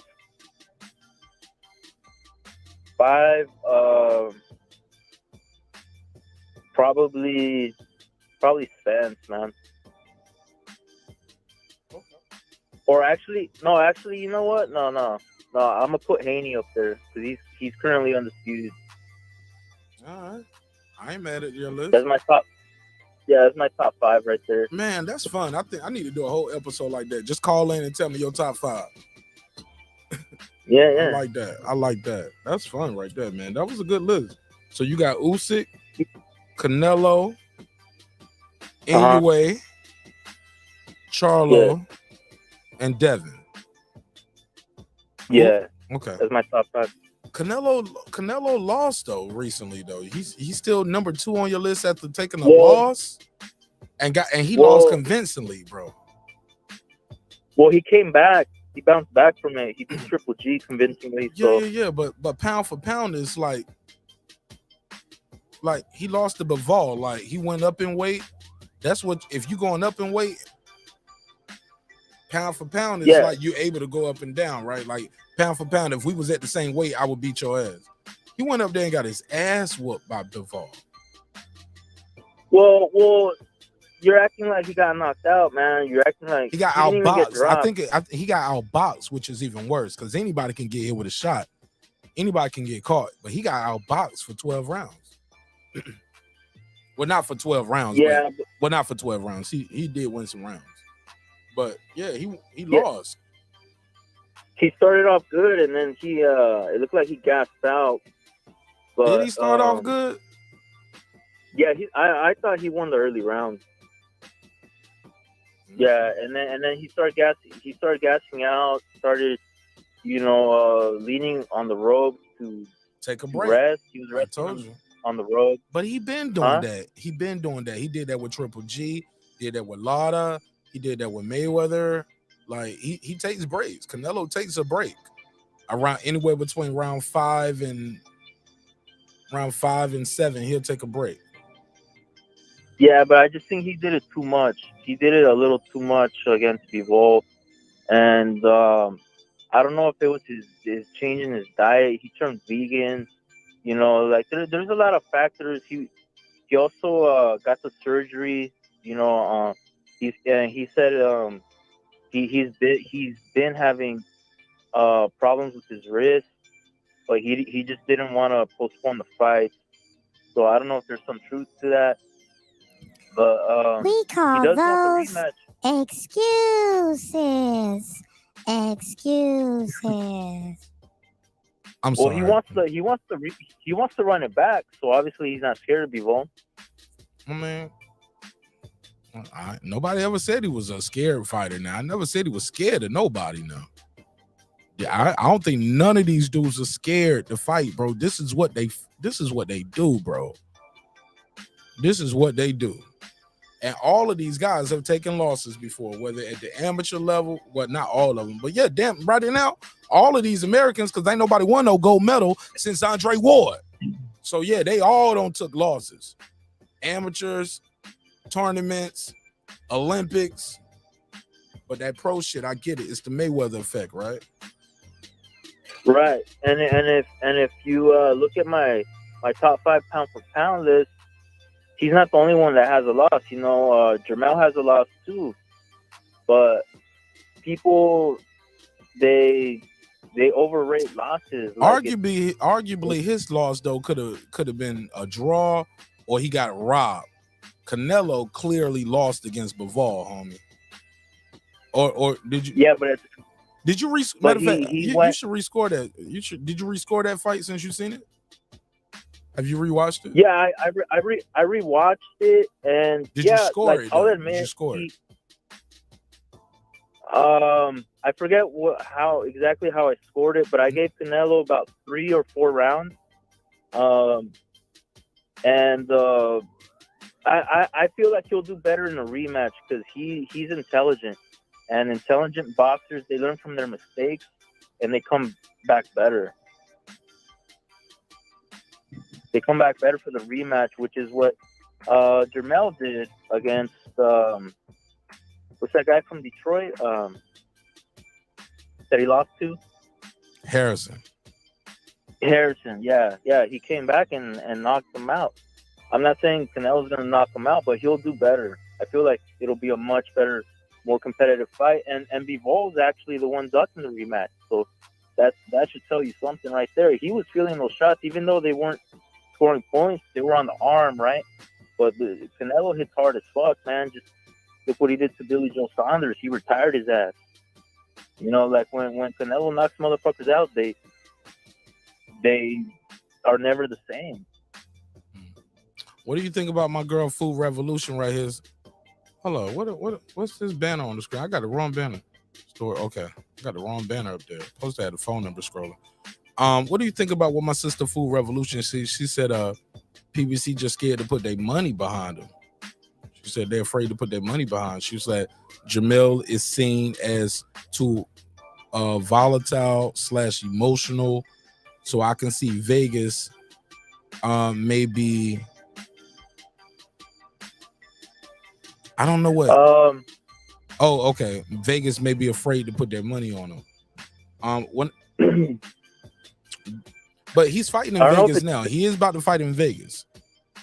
I don't know how many times he fought in Vegas before, but his fight against Tim TSZYU is about to be in Vegas. Let me go to JERMELL CHARLO while you give me your take on that. Okay, well, what I think she's saying, there's some truth to it. Like, he is pretty emotional, you know, and him and his brother, they like to drink, you know, it's no secret. And fans get mad. Why fans get mad when you bring that up and it's public knowledge? Like when we've seen them niggas publicly look like they a little off the off the little sauce. Fans get mad at you when you mention fighters drinking. And you know what they'll say? Hold on real quick. Hey, yo, Boston Sanchez, you know what they'll tell me? Marq Nash, I know you ain't talking, nigga. I watched your show several times. You over there taking a sip, nigga. I was like, hey, bitch, I ain't driving no Ferrari right now, neither, though. You know what I'm saying? I'm talking to y'all niggas. I'm talking to y'all niggas on YouTube. I ain't driving no fucking Ferrari. And I'm not no championship fighter, neither. You know what I'm saying? Yeah, there's nothing wrong with drinking. Like, I'm drinking right now, actually. What you sipping, you know, what you sipping? You said on your break. Yeah. You at work and you having a sip while you at work on your break? Yeah, I'm living the dream, man. I get to must be I nice. get to drink and operate heavy machinery. Yeah, the Mexican American dream, man. Oh my God, this nigga said I get a drink. Hey, look, and during COVID time, you can put your mask on. You know what I'm saying? Ain't nobody got to smell no breath. No, my supervisor, he knows, man. He already knows. He's cool with me though. Really? Hold up, Boston Sanchez. Your supervisor knows you drink at work. Yeah. Night shift. Everyone in night shift's cool, man. It's the people in day shift that are fucking snitches and shit like that. And I thought you was joking. So you literally are having a drink and operating heavy machinery. Like how heavy machinery? Like a forklift or? Yeah, forklifts, like small, these little cranes, like small cranes. A fucking crane? Yeah, like a small one, like an indoor one. Oh, okay. I work at, it's like a big ass warehouse and shit. Yeah. Let me ask you something. You don't have to tell me what city you're in. What state are you in? California. Have you ever fought before? You ever boxed at all? Nah, just a bunch of street fights. But I You ever thought about it? You ever wanted to try it one day? Like little 3-rounder? Headgear, of course. Big gloves and headgear. Sure. How old are you? How old are you? Oh, I'm 37 now. How much you weigh? Probably. Damn, right now. No. You're a heavyweight probably right now. Matter of fact, let's slow down. Let's slow down. Let's go in reverse. How tall are you? I'm 5'9". Okay, so I can average that out. Are you in shape or not? And it's okay. I'm out of shape right now too.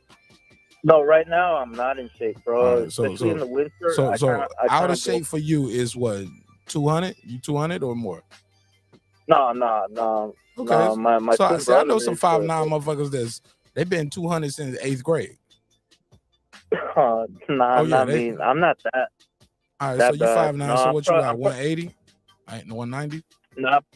Nah, probably like 170 something. Oh, okay. And that's an out of shape 170 something. All right. Yeah.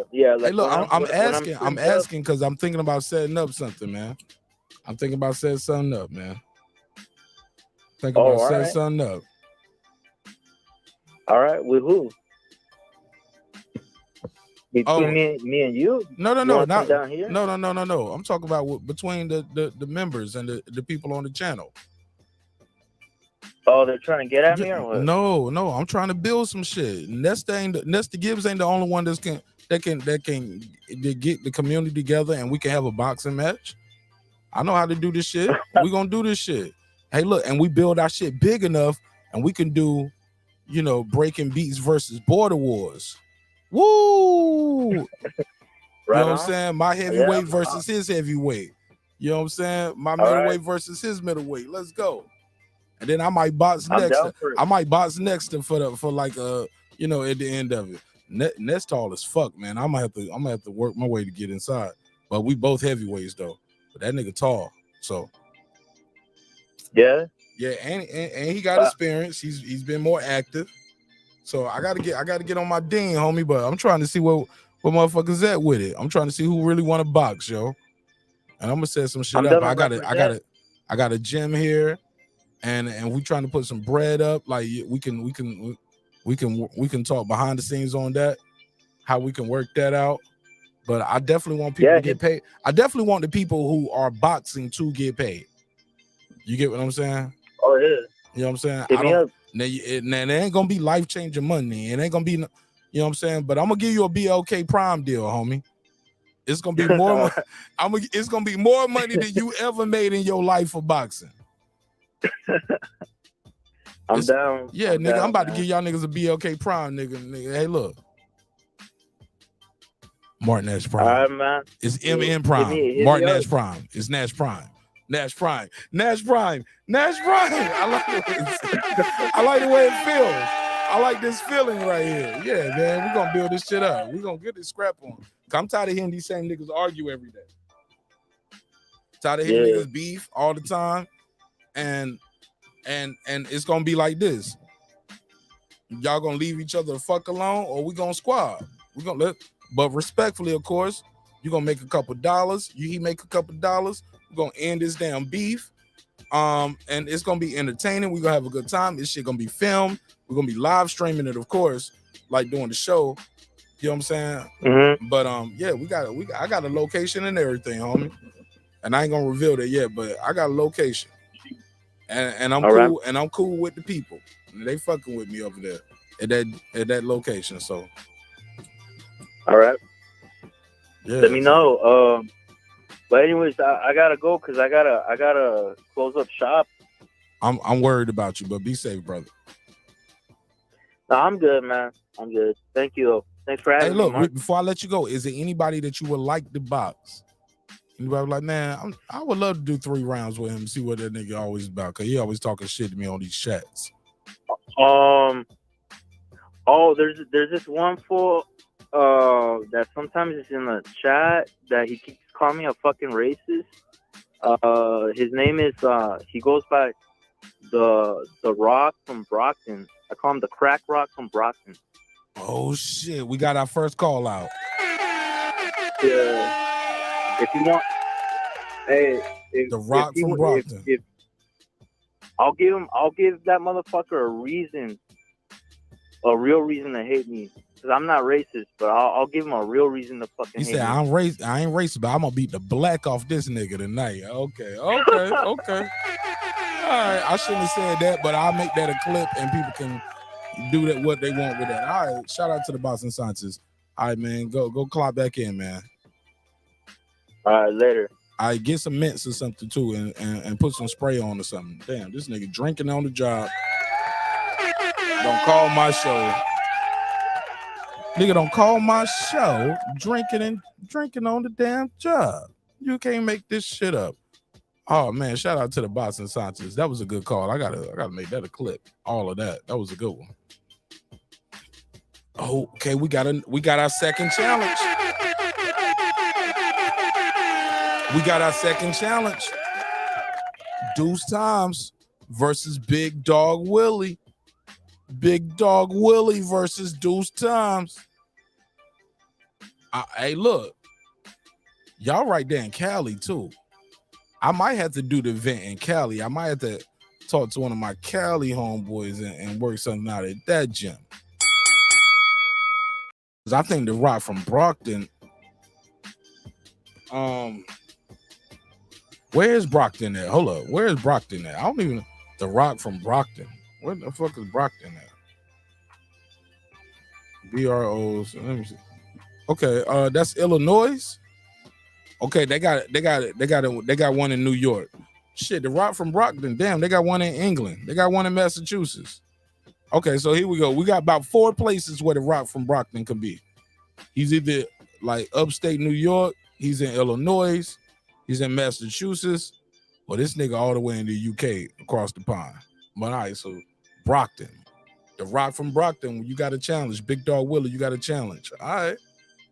Stephen Bateman, you be quiet because ain't nobody about to fight you in Australia, homie. I might have to have me some on the ground correspondence over there to get somebody. But we got a guy in Australia though. His name is George the Greek, and he watches the show. George the Greek. I need to set that up with you and Stephen Bateman. Y'all got a visa? Y'all trying to come to America, or do I need to get somebody else over there to film it? And that'll be like one of our preliminaries. Get y'all niggas to box. I want to see that. But he want Big Dog Willie. He called you out. Deuce Times want that Big Dog Willie smoked. He want to beat up Big Dog Willie. All right, good call though. Shout out to the boxing science. Definitely good call. Good call. Let me see. How much time I got? Shit, I ain't got no more time. Anybody else want to call in? Need to call in now. If not, I'm gonna wrap it up. Looking at the clock. He said, I'll get one to come fight Fanon. He said I'll get a visa to fight for Fanon. Fanon is an older guy, and he doesn't follow the show like that. Like it gotta be somebody who rock with us and rock with the show. He's an older guy too, and I've seen him on his channel with his shirt off. I don't think Fanon is gonna box you, homie. You just leave him alone, Stephen Bateman. Leave him alone. But what's your age though? I need to know your age though. I need to know your age, your height, and the weight you are now. Because whatever weight you are now, like I hope you're gonna get in fighting weight, right? You gotta get in fighting shape. So if somebody say, hey, look, I'm 5'9.5", but I weigh 250. Like, damn, that's a big dude. You know what I'm saying? But He was like, but when I get in shape, I know I should be about 220. So like, okay, so he's still gonna be a big guy in shape, but he's not 6'2", he's not 6'3", he's not 6'8". You know what I'm saying? But he's still a heavyweight though. He's a heavyweight. He's just 5'9", 5'10", 20 pounds lighter. All right. He said, Reggie said, man, y'all niggas ain't fighting nobody. Watch, hey Reggie, I got big dreams, homie. I got big dreams, homie. Don't rain on my parade. I got big dreams. This nigga up here don't threw me all the way off. He said, then Marq Nash versus Brandon Washington. Oh, you can't make no fight for me now. The people got to make the fight, and they make their fights. And like Brandon didn't call me out, and I didn't call Brandon out. You can't pick a fight for me. You pick the fight for you. That's your guy, Big Dog Willie. Don't be trying to pick my fight. I know who I want to fight when I want to fight him. He said, man, y'all niggas ain't fighting nobody. He said, Mark versus Brandon. He said, I'm 6 foot even, 89 kilograms. I'm 43. Okay. I don't know how much 89 kilograms is. I'm sorry. I'm not, my drug dealer math is off right now. How much you weigh? How much you weigh? Deuce times real quick. Real quick, how much you weigh? In pounds. 196 pounds. Okay. So he's 196. So he's about, but that's not his fighting weight. So once you really start working out and training for the fight, he probably gonna be about, right? You're gonna be about 10 pounds lighter at least, right? The whole goal is to get in shape. Get in shape, have some fun, squash a little YouTube beef, and yeah, man. And live out your dreams. You know what I'm saying? Live out your dreams. Fight one time on the screen. No, I did 89 kilograms. He said 89 kilograms ain't 250. It's 196. Deuce times. Man, you the worst and the best drug dealer in the world. Shit. That's what Deuce gonna be your best friend, but he gonna give you wood because he gonna give you way too many drugs. But he gonna be taking a loss. He be like, man, I gotta raise the price on you, nigga. Like, this shit ain't working out for me. Let's just weigh him out regular. He don't want that Australian scale. That Australian scale, 89 kilograms. He supposed to get that nigga 196 pounds. Deuce don't give him 250. Or hold up, Deuce. Or are you telling me you weigh 250? And that's what you trying to fight somebody around that weight. Okay, so he said, I'm already in shape. All right, so this nigga's a cruiserweight, 6 feet even, 196. All right, 43. So we ain't gonna put you in with nobody in their 20s. They got to be 40 and up, 40 to 45, 40 to 45, 40 to 45. That'll be that age group. All right, I'm gonna figure this shit out. Y'all niggas think I'm bullshitting. I got big dreams on me. Got big dreams. Big dreams. And I know it can be done, Reggie, because I've seen it happen already. The blueprint is already out there. So yeah, Reggie, you got to be a dreamer, man. See, the problem is Reggie don't want to box nobody. He don't want to see it happen. All right. Deuce Times, shout out to Deuce Times. He is defending his drug dealer record. Said, I never gave away 54 pounds without being paid, Marq Nash. All right, cool. All right. Deuce said that's my weight, 250. That's the weight you want to fight at, or you gonna drop down so regardless, you're gonna be heavyweight. You're not gonna lose 50 pounds before the fight. So regardless, you're gonna be a heavyweight. All right. He said, I'm waiting to see the fights in 6 months. Oh no, don't put no date on my shit now. I'm gonna set my dates. Cause I gotta set Reggie. I ain't even got a location. I ain't got no opponents. I ain't got the card built yet. But I do know some people want to air some shit out. I know the boxing scholar already told me he down. He said, oh yeah, I box. So I will box. Boxing scholar, yeah. I just need to get his height, weight, and I need to match up these opponents. Nah, Fred ain't gonna do the shit. Pound for pound said Reggie versus Fred in 2. See, y'all playing. See what I'm saying? Y'all playing. Y'all trying to match fights for everybody but y'allself. Yeah. Trying to match somebody for everybody yourself. I'm going to promote this shit, man. I'm going to put this shit together, man. I got a vision, man. But I got to do a meeting. I'm doing a meet and greet even before I do this, Reg. That's going to be just to show niggas I could put on a dope-ass event. So the meeting, it might be a minute for this. It might be a minute. Might not be 6 months, but shit. It could be 8 to 9 though. Deuces 5'13", 250. All right, so it's a heavyweight. Got a heavyweight. 6 foot even. He said, "No, don't match me up with Fred." Man, Fred got that thing on Reggie. I'm scared of anybody who ever run up on Fred, yo. I feel bad for them, not Fred. I feel bad for them. I saw that last video you did with the thing on me. That nigga said he got the thing on him. Son. You're right. That nigga still, but Reg, I disagree with you on one part, man. That nigga said, I got every right to hate Kenny Porter. He's right, because he got slapped in front of God and country. Yeah, he does have a reason to not like that guy. You know what I'm saying? He did. That was an assault on camera. I'm surprised he didn't sue. He different from me. Kenny Porter slapped me, nigga. I'm going to go all the way out, nigga. I'm going to fall on the ground. I'm going to be shivering and shaking on the pavement. And I'm going to sue everybody. I'm going to be doing mansion conversations, nigga. Be like, yeah, I'm from the Porter mansion, nigga. The house that Kenny Porter built, nigga.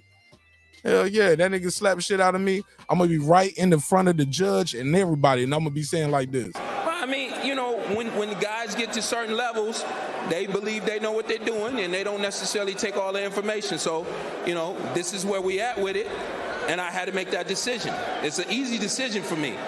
It's easy.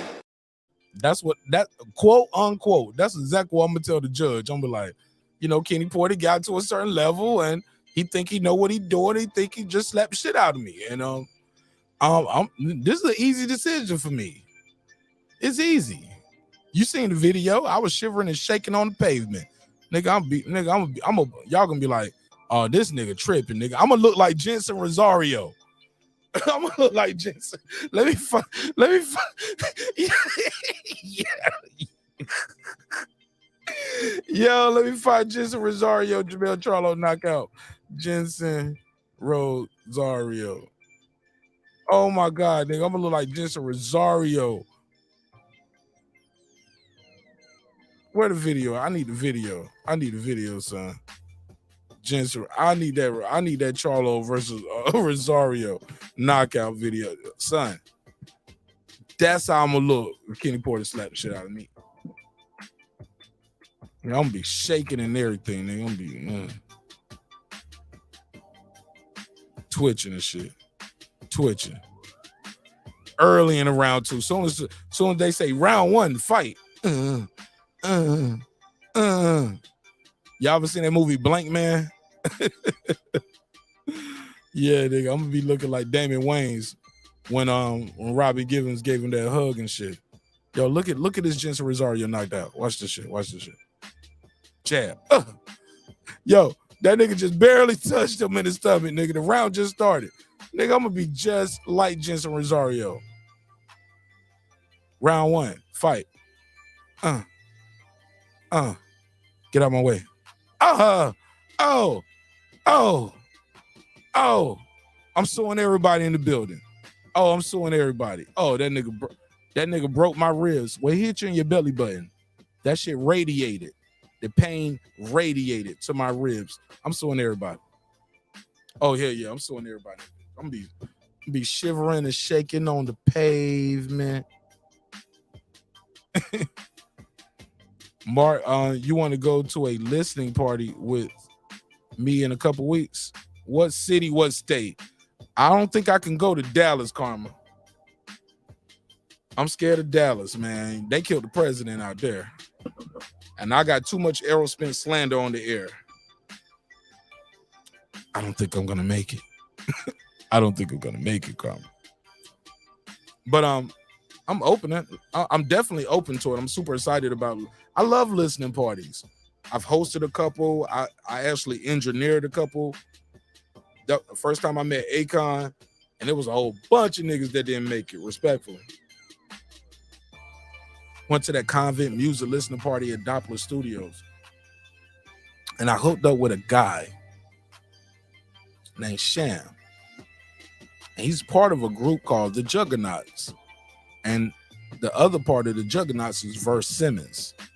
So Sham and Verse Simmons together made the Juggernaut. And those guys have produced some big records. They did Rihanna's Man Down.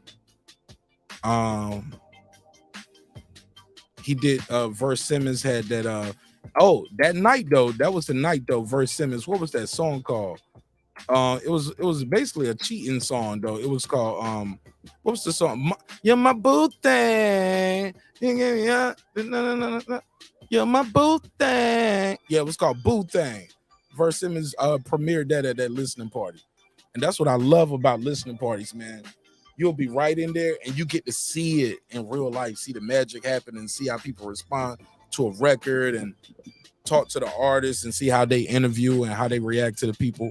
She said, oh, it's in Atlanta. Oh, dope. Yeah, I'm in, Carmen. Email me the information. I would love to do that. You said it's before Christmas, after Christmas? I would love to go.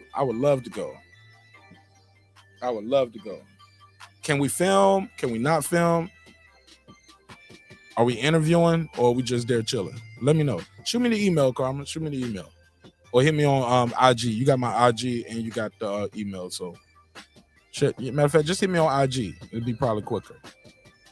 But I'm dope. I'm dope for that. I'm all in for that. So somebody said, Mark got me rolling. Man, it's a hip-hop political sports show with a comedy twist. We like to let the jokes fly because life is serious enough. He said, nah, don't go out like that. Nigga, he said, yeah, I'm scared of Fred too. That nigga too gangster for me. Man, that nigga gonna pop a cap in your ass, Ray. You better leave this nigga. Look, anybody who runs up on that dude next, cause that Kenny Porter shit is haunting him, bro. And he just, I can tell he got it in his mind. That ain't gonna ever happen again. He got it in his mind that's never gonna happen again. And I ain't mad at him. It is what it is. All right, Mark, you wild. I don't put the damn Jensen Rosario video. Okay, it's before on the 23rd. Yeah, let's do it. Yeah, it's a weekend, some change. Let's do it. I'm all in. Let me know. He said, let me get this straight. Let me get this right. You hooked up with a guy at a party to a song called No, nigga. He premiered the song at the party. He was signed to Convict Music at that time. Well, he was signed to Convict Music at the time. It was Akon's record label. And the artist I was working with named America, she and I had worked on a lot of records, and she just and she wasn't signed to me. She didn't have no deal. She still worked with Teddy Riley. She check her out. Her name is America Sutton on, I think it's America Sutton on Instagram. But check out, man, America's dope. But and if you just follow me on Instagram, scroll through and you can find her on some of those pictures where you see I'm throwing parties and shit at the crib. On my IG, you'll see me throwing a lot of parties, and just scroll through and just see who's highlighted. But she's super dope. She's worked with Teddy Riley. She's worked with Nivea, Bangladesh. Not Bangladesh, who put out the Terrence Crawford Money Report. I mean, like the producer Bangladesh. So it's motherfuckers are dope. You know what I'm saying? She's super talented. So one day she just randomly hit me up and was like, yo, what you doing, yo? Yo, son, what you doing? That's how she talked to me. Like, yo, shit, I'm in here asleep. Yo, wake your ass up, yo. I'm gonna introduce you to Akon tonight. That's how she might have framed that shit. I was like, hello? For real? For real, you bullshit. Like, nah. Yeah, we're going to a listening party. I was like, oh, okay. Nigga, I thought she had played on my demo or something. She was like, nah, we're going to a listening party. I was like, he gonna be there? She was like, no, it's for his label. Nigga, I went to that shit.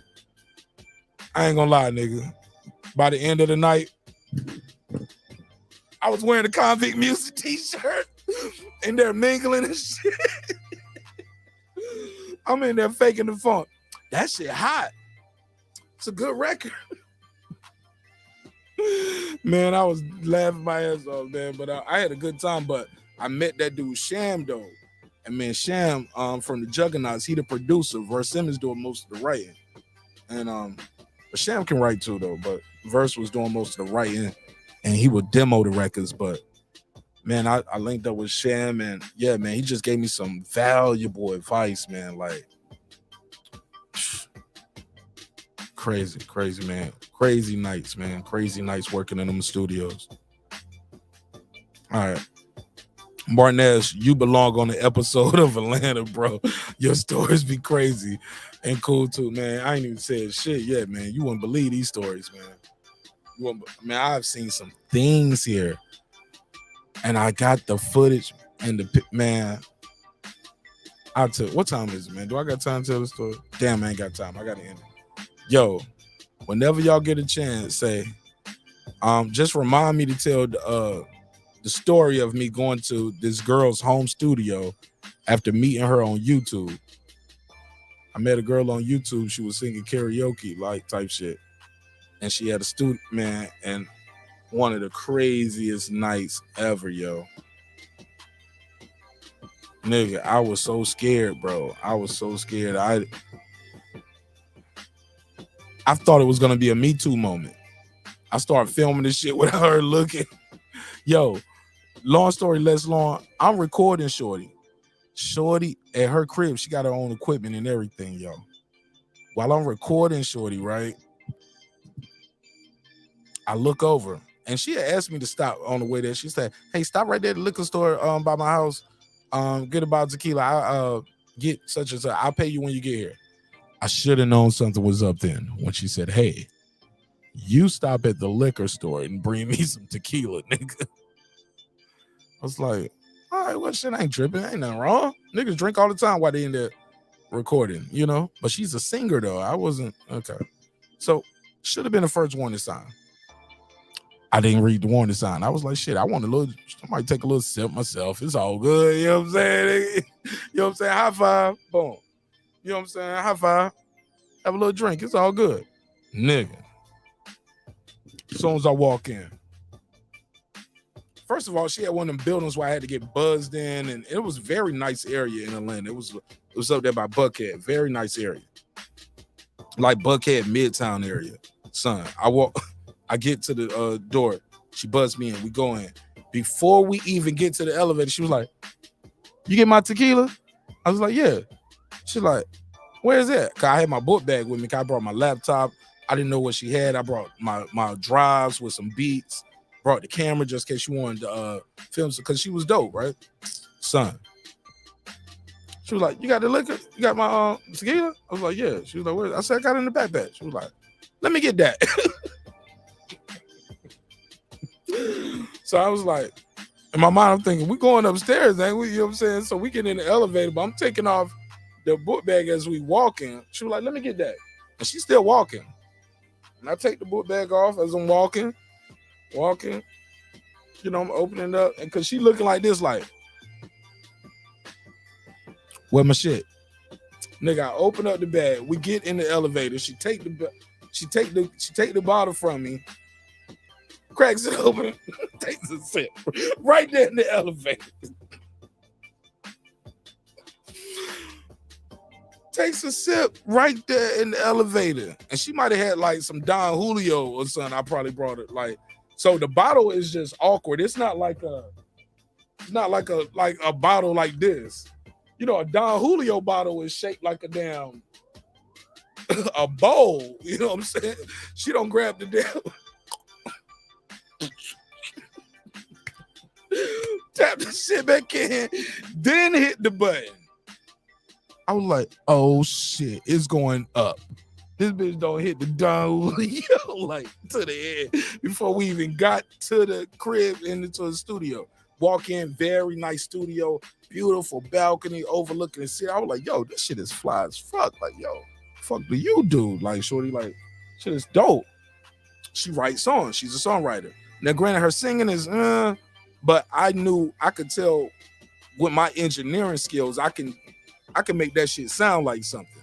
Because it sounded good. It just, I could tell she was recording herself, or she had I thought she had an inexperienced engineer. Come to find out, she was recording herself. So when we walk in there, I see she got the damn Apollo interface. She got basically a little home studio setup. She got some shit in there. She got a new Almond mic like the one I got right here, or she might have had one better than this one. Matter of fact, I didn't even have a new Almond at the time, a Newman mic. I might have had a blue. Okay, that's why I shouldn't have told the story tonight. I'm stretching the shit out. Oh, but man, this story's crazy. Long story less long, even if that's possible. Son, we've recorded. We in this bitch recording. She's sounding terrible, by the way. I mean, worst of the worst. I was like, yo, you do a lot of studio magic to make your shit sound how it did sound. I mean, it's terrible, nigga. It's like, it's like that type shit. Like nails on a chalkboard. She was like, I need something to drink. She goes over there. And at this point, she got a glass. Because she started off taking a shot. Like, but when we went in there, she asked me, she's like, you want something to drink? And I was like, nah, I'm good. I always bring me like a tumbler anywhere I go like that. I just always either got a tumbler or a thermos in my book bag, you know what I'm saying, with full of ice water. You know what I'm saying? Because these shits, the ice will melt, and now I still got some water. You know what I'm saying? I always got something to drink with me. Nigga. I said, no, I'm good. Plus, I just saw you drink that shit straight to the head. I don't know where your mouth been, bitch. I just met you for the first time. I do not know this lady, yo. Don't know her from a can of paint. She goes in the kitchen. She pours herself a drink. She drops the glass, breaks the glass, drink spills everywhere. All right? Swear to God. She walked into the room over there, comes back, and puts a wet floor sign down.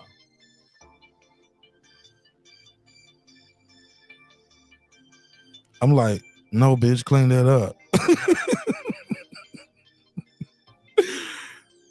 And also, second thought, bitch, why you got a wet floor sign in your closet, like an industrial wet floor sign? Like, is this a public building, like a school? Like, this your part? Like, why do you got a wet? Bro, who in the chat got a wet floor sign in their apartment? Bitch pulls out a wet floor sign. So she got the wet floor sign out, right?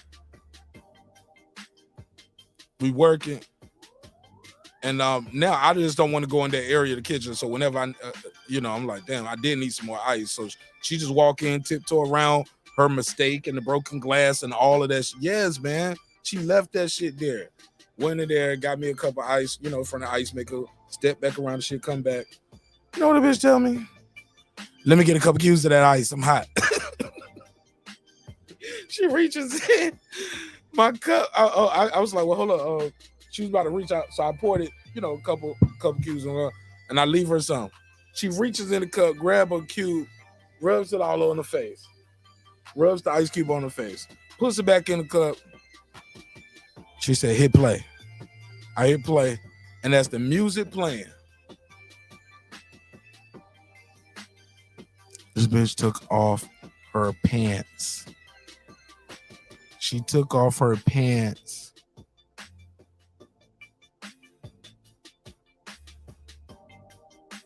So now I'm at her apartment. I don't see the wet floor sign she had. Now I'm at the point like, I need to leave. I don't even feel comfortable here no more. What the hell is going on here, right? What is going on here? This bitch don't got... And when I say she took off her pants, ladies and gentlemen, she didn't just take the pants off and left her panties on. No. Ass is out. Vagina is out, yo. And she got like a longer shirt on. So it's not like a short. You're not just looking straight at it. So it's a longer shirt. But when she turned around and grabbed something, I was like, oh, shit, this bitch don't took. I knew so I'm hot. I hope this don't bother you. I was like, it didn't bother me no more than you rubbing the ice all on your face. But yeah, I mean, this your house. I'm here to engineer. I'm just engineering tonight. Now y'all know real nigga in the back of my mind. I'm like, this bitch trying to get me the pussy. Like it's more sexy ways to do it. You know what I'm saying? I was like, this bitch trying to throw me some ass or something. Like, it was it's an awkward approach to having sex with somebody. It's a little different, but let's see what's gonna happen. I told you I'm there to engineer, so I'm gonna mix them, you know what I'm saying? I'm good with the faders, you know what I'm saying? Just wanted to see what's gonna happen a little bit. Son, bitch took her pants off. We sitting there. So that's my first thought, like, yo, maybe she trying to throw me some ass. It's not quite my type, but nah, but I ain't gonna leave right now. I want to see what's gonna happen.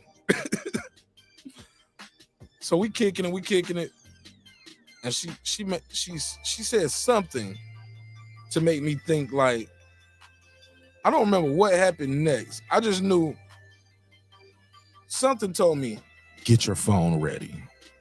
Whatever she said or whatever happened, something made me say, get your phone ready, nigga. Son, get the phone. Boom. Got the phone right here. She's doing whatever she's doing. And I got this phone because that's what happened. Whatever she said happened early. What y'all niggas saying in the chat, man? I was just rambling. I ain't even looking at the chat. I'm just telling the story. Somebody said, love that intro, Mark. Appreciate it, man. I mean that shit.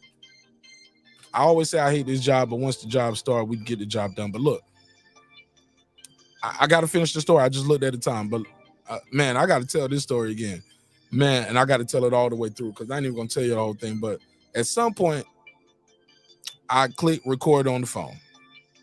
And I promise y'all, if anybody think I'm lying about this, I start getting scared. I can't remember what she said verbatim or what was happening, but I was like, it's somewhere in between, let's see what's going to happen, and I need to find a way to get the hell up out of here, but I don't want nobody to say I did anything to him.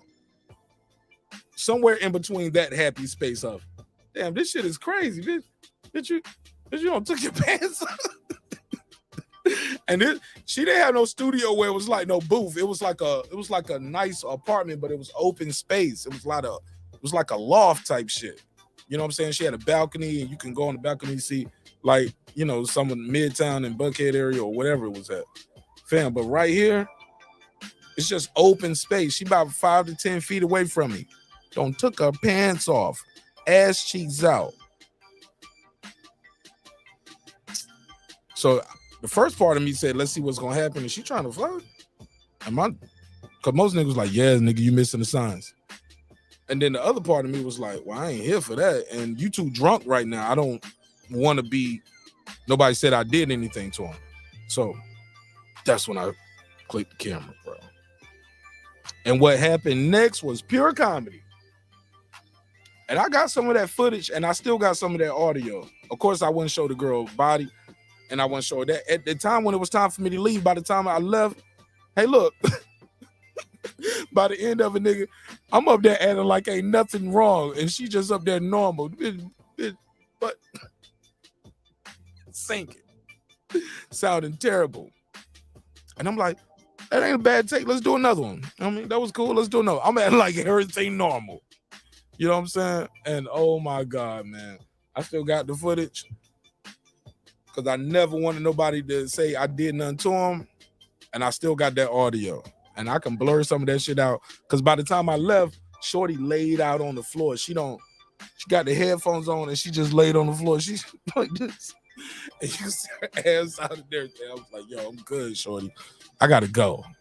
She was like, nah, you good. I just need to take a quick little break. I'll be right back.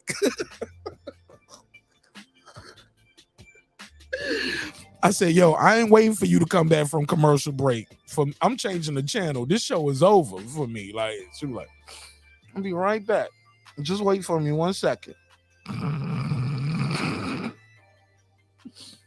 So I left, and I worry about Shorty too, because I'm like, damn. everybody's not like me. Some dudes would have took advantage of her.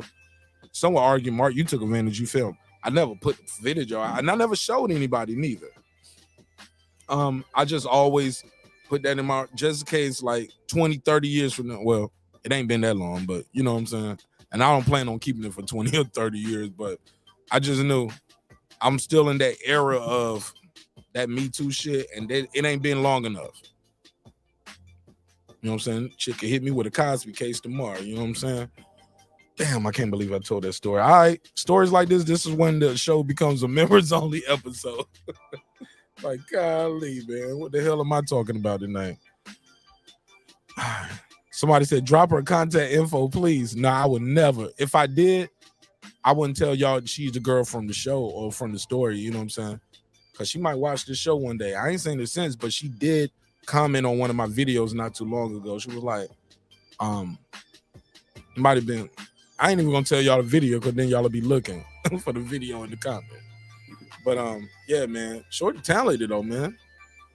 And that's what they pay her to do. She's a songwriter, and people put her up in a nice crib and pay her to write songs, and that's what she do. But yeah, man, that's my time, man. I hope y'all enjoyed that little story time right there. It's your man Nash.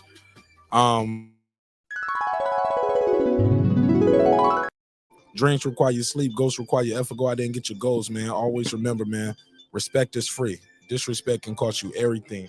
Your family, your freedom, your finances, most importantly, your life. So always remember that, man. Y'all be safe. Remember, God loves you. And even if you don't love yourself, Marq Nash in the neighborhood loves you as well. What up? All right, let's close the show out in a major way.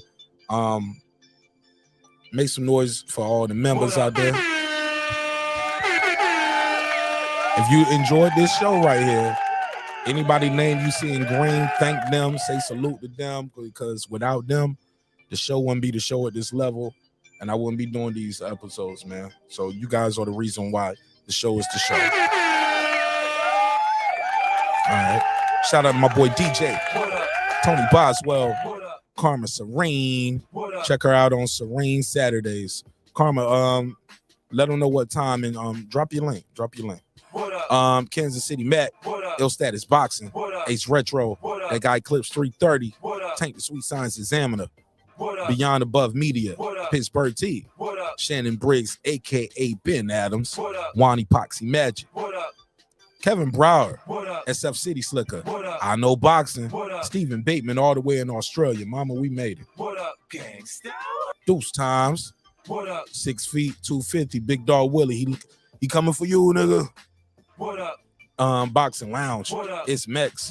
Mike from Boston. Ride of the Storm. Here to there. Miss Queen Snow Bunny. Got a good relationship topic for tomorrow too, y'all. Well, today we're gonna do a relationship topic tonight. Might try to talk. What up, gangsta? We'll see how it works. God Body Knows. Taylor Bell. Matty Yoel. C. Jones 0224. Cliff Bailey. Con Shonery. Lisa Bells. Happy birthday, beautiful. What up, gangsta? We love you, sis. What up? Cooking with the Champ. On the mic with Terrence Bailey Sr. New Media Today, USA Boxing. Coach Malachi Williams. What up, gangsta? H.L. Deasy. What up? Cooking with Sir Senior. What up? Brandon Washington. What up? Warren Supreme. What up? Lady Shan done them season all the way in the UK. What up, gangsta? My London gal. Dub Right Side. What up? Puro. What up? D-Bevel the Champ. What up? Rob G Film. What up? And of course, the big fish himself, my good brother, Derek Lincoln. What up, gangsta?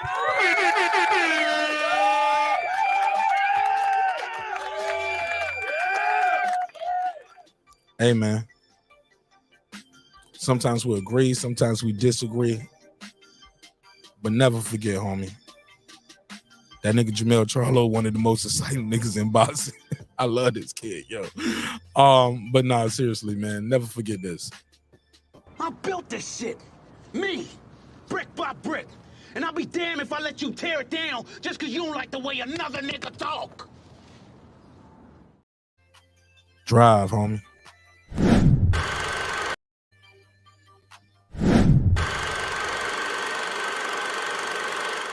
This that squad sound. This is me, man.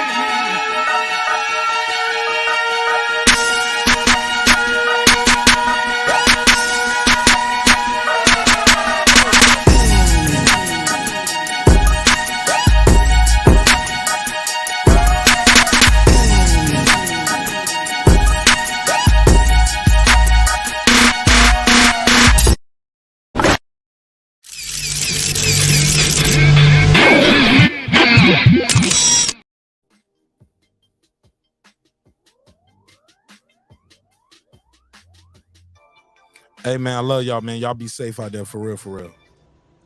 Subscribe. I don't care how many subscribers he has. Support him. So he made all this possible. He made this possible.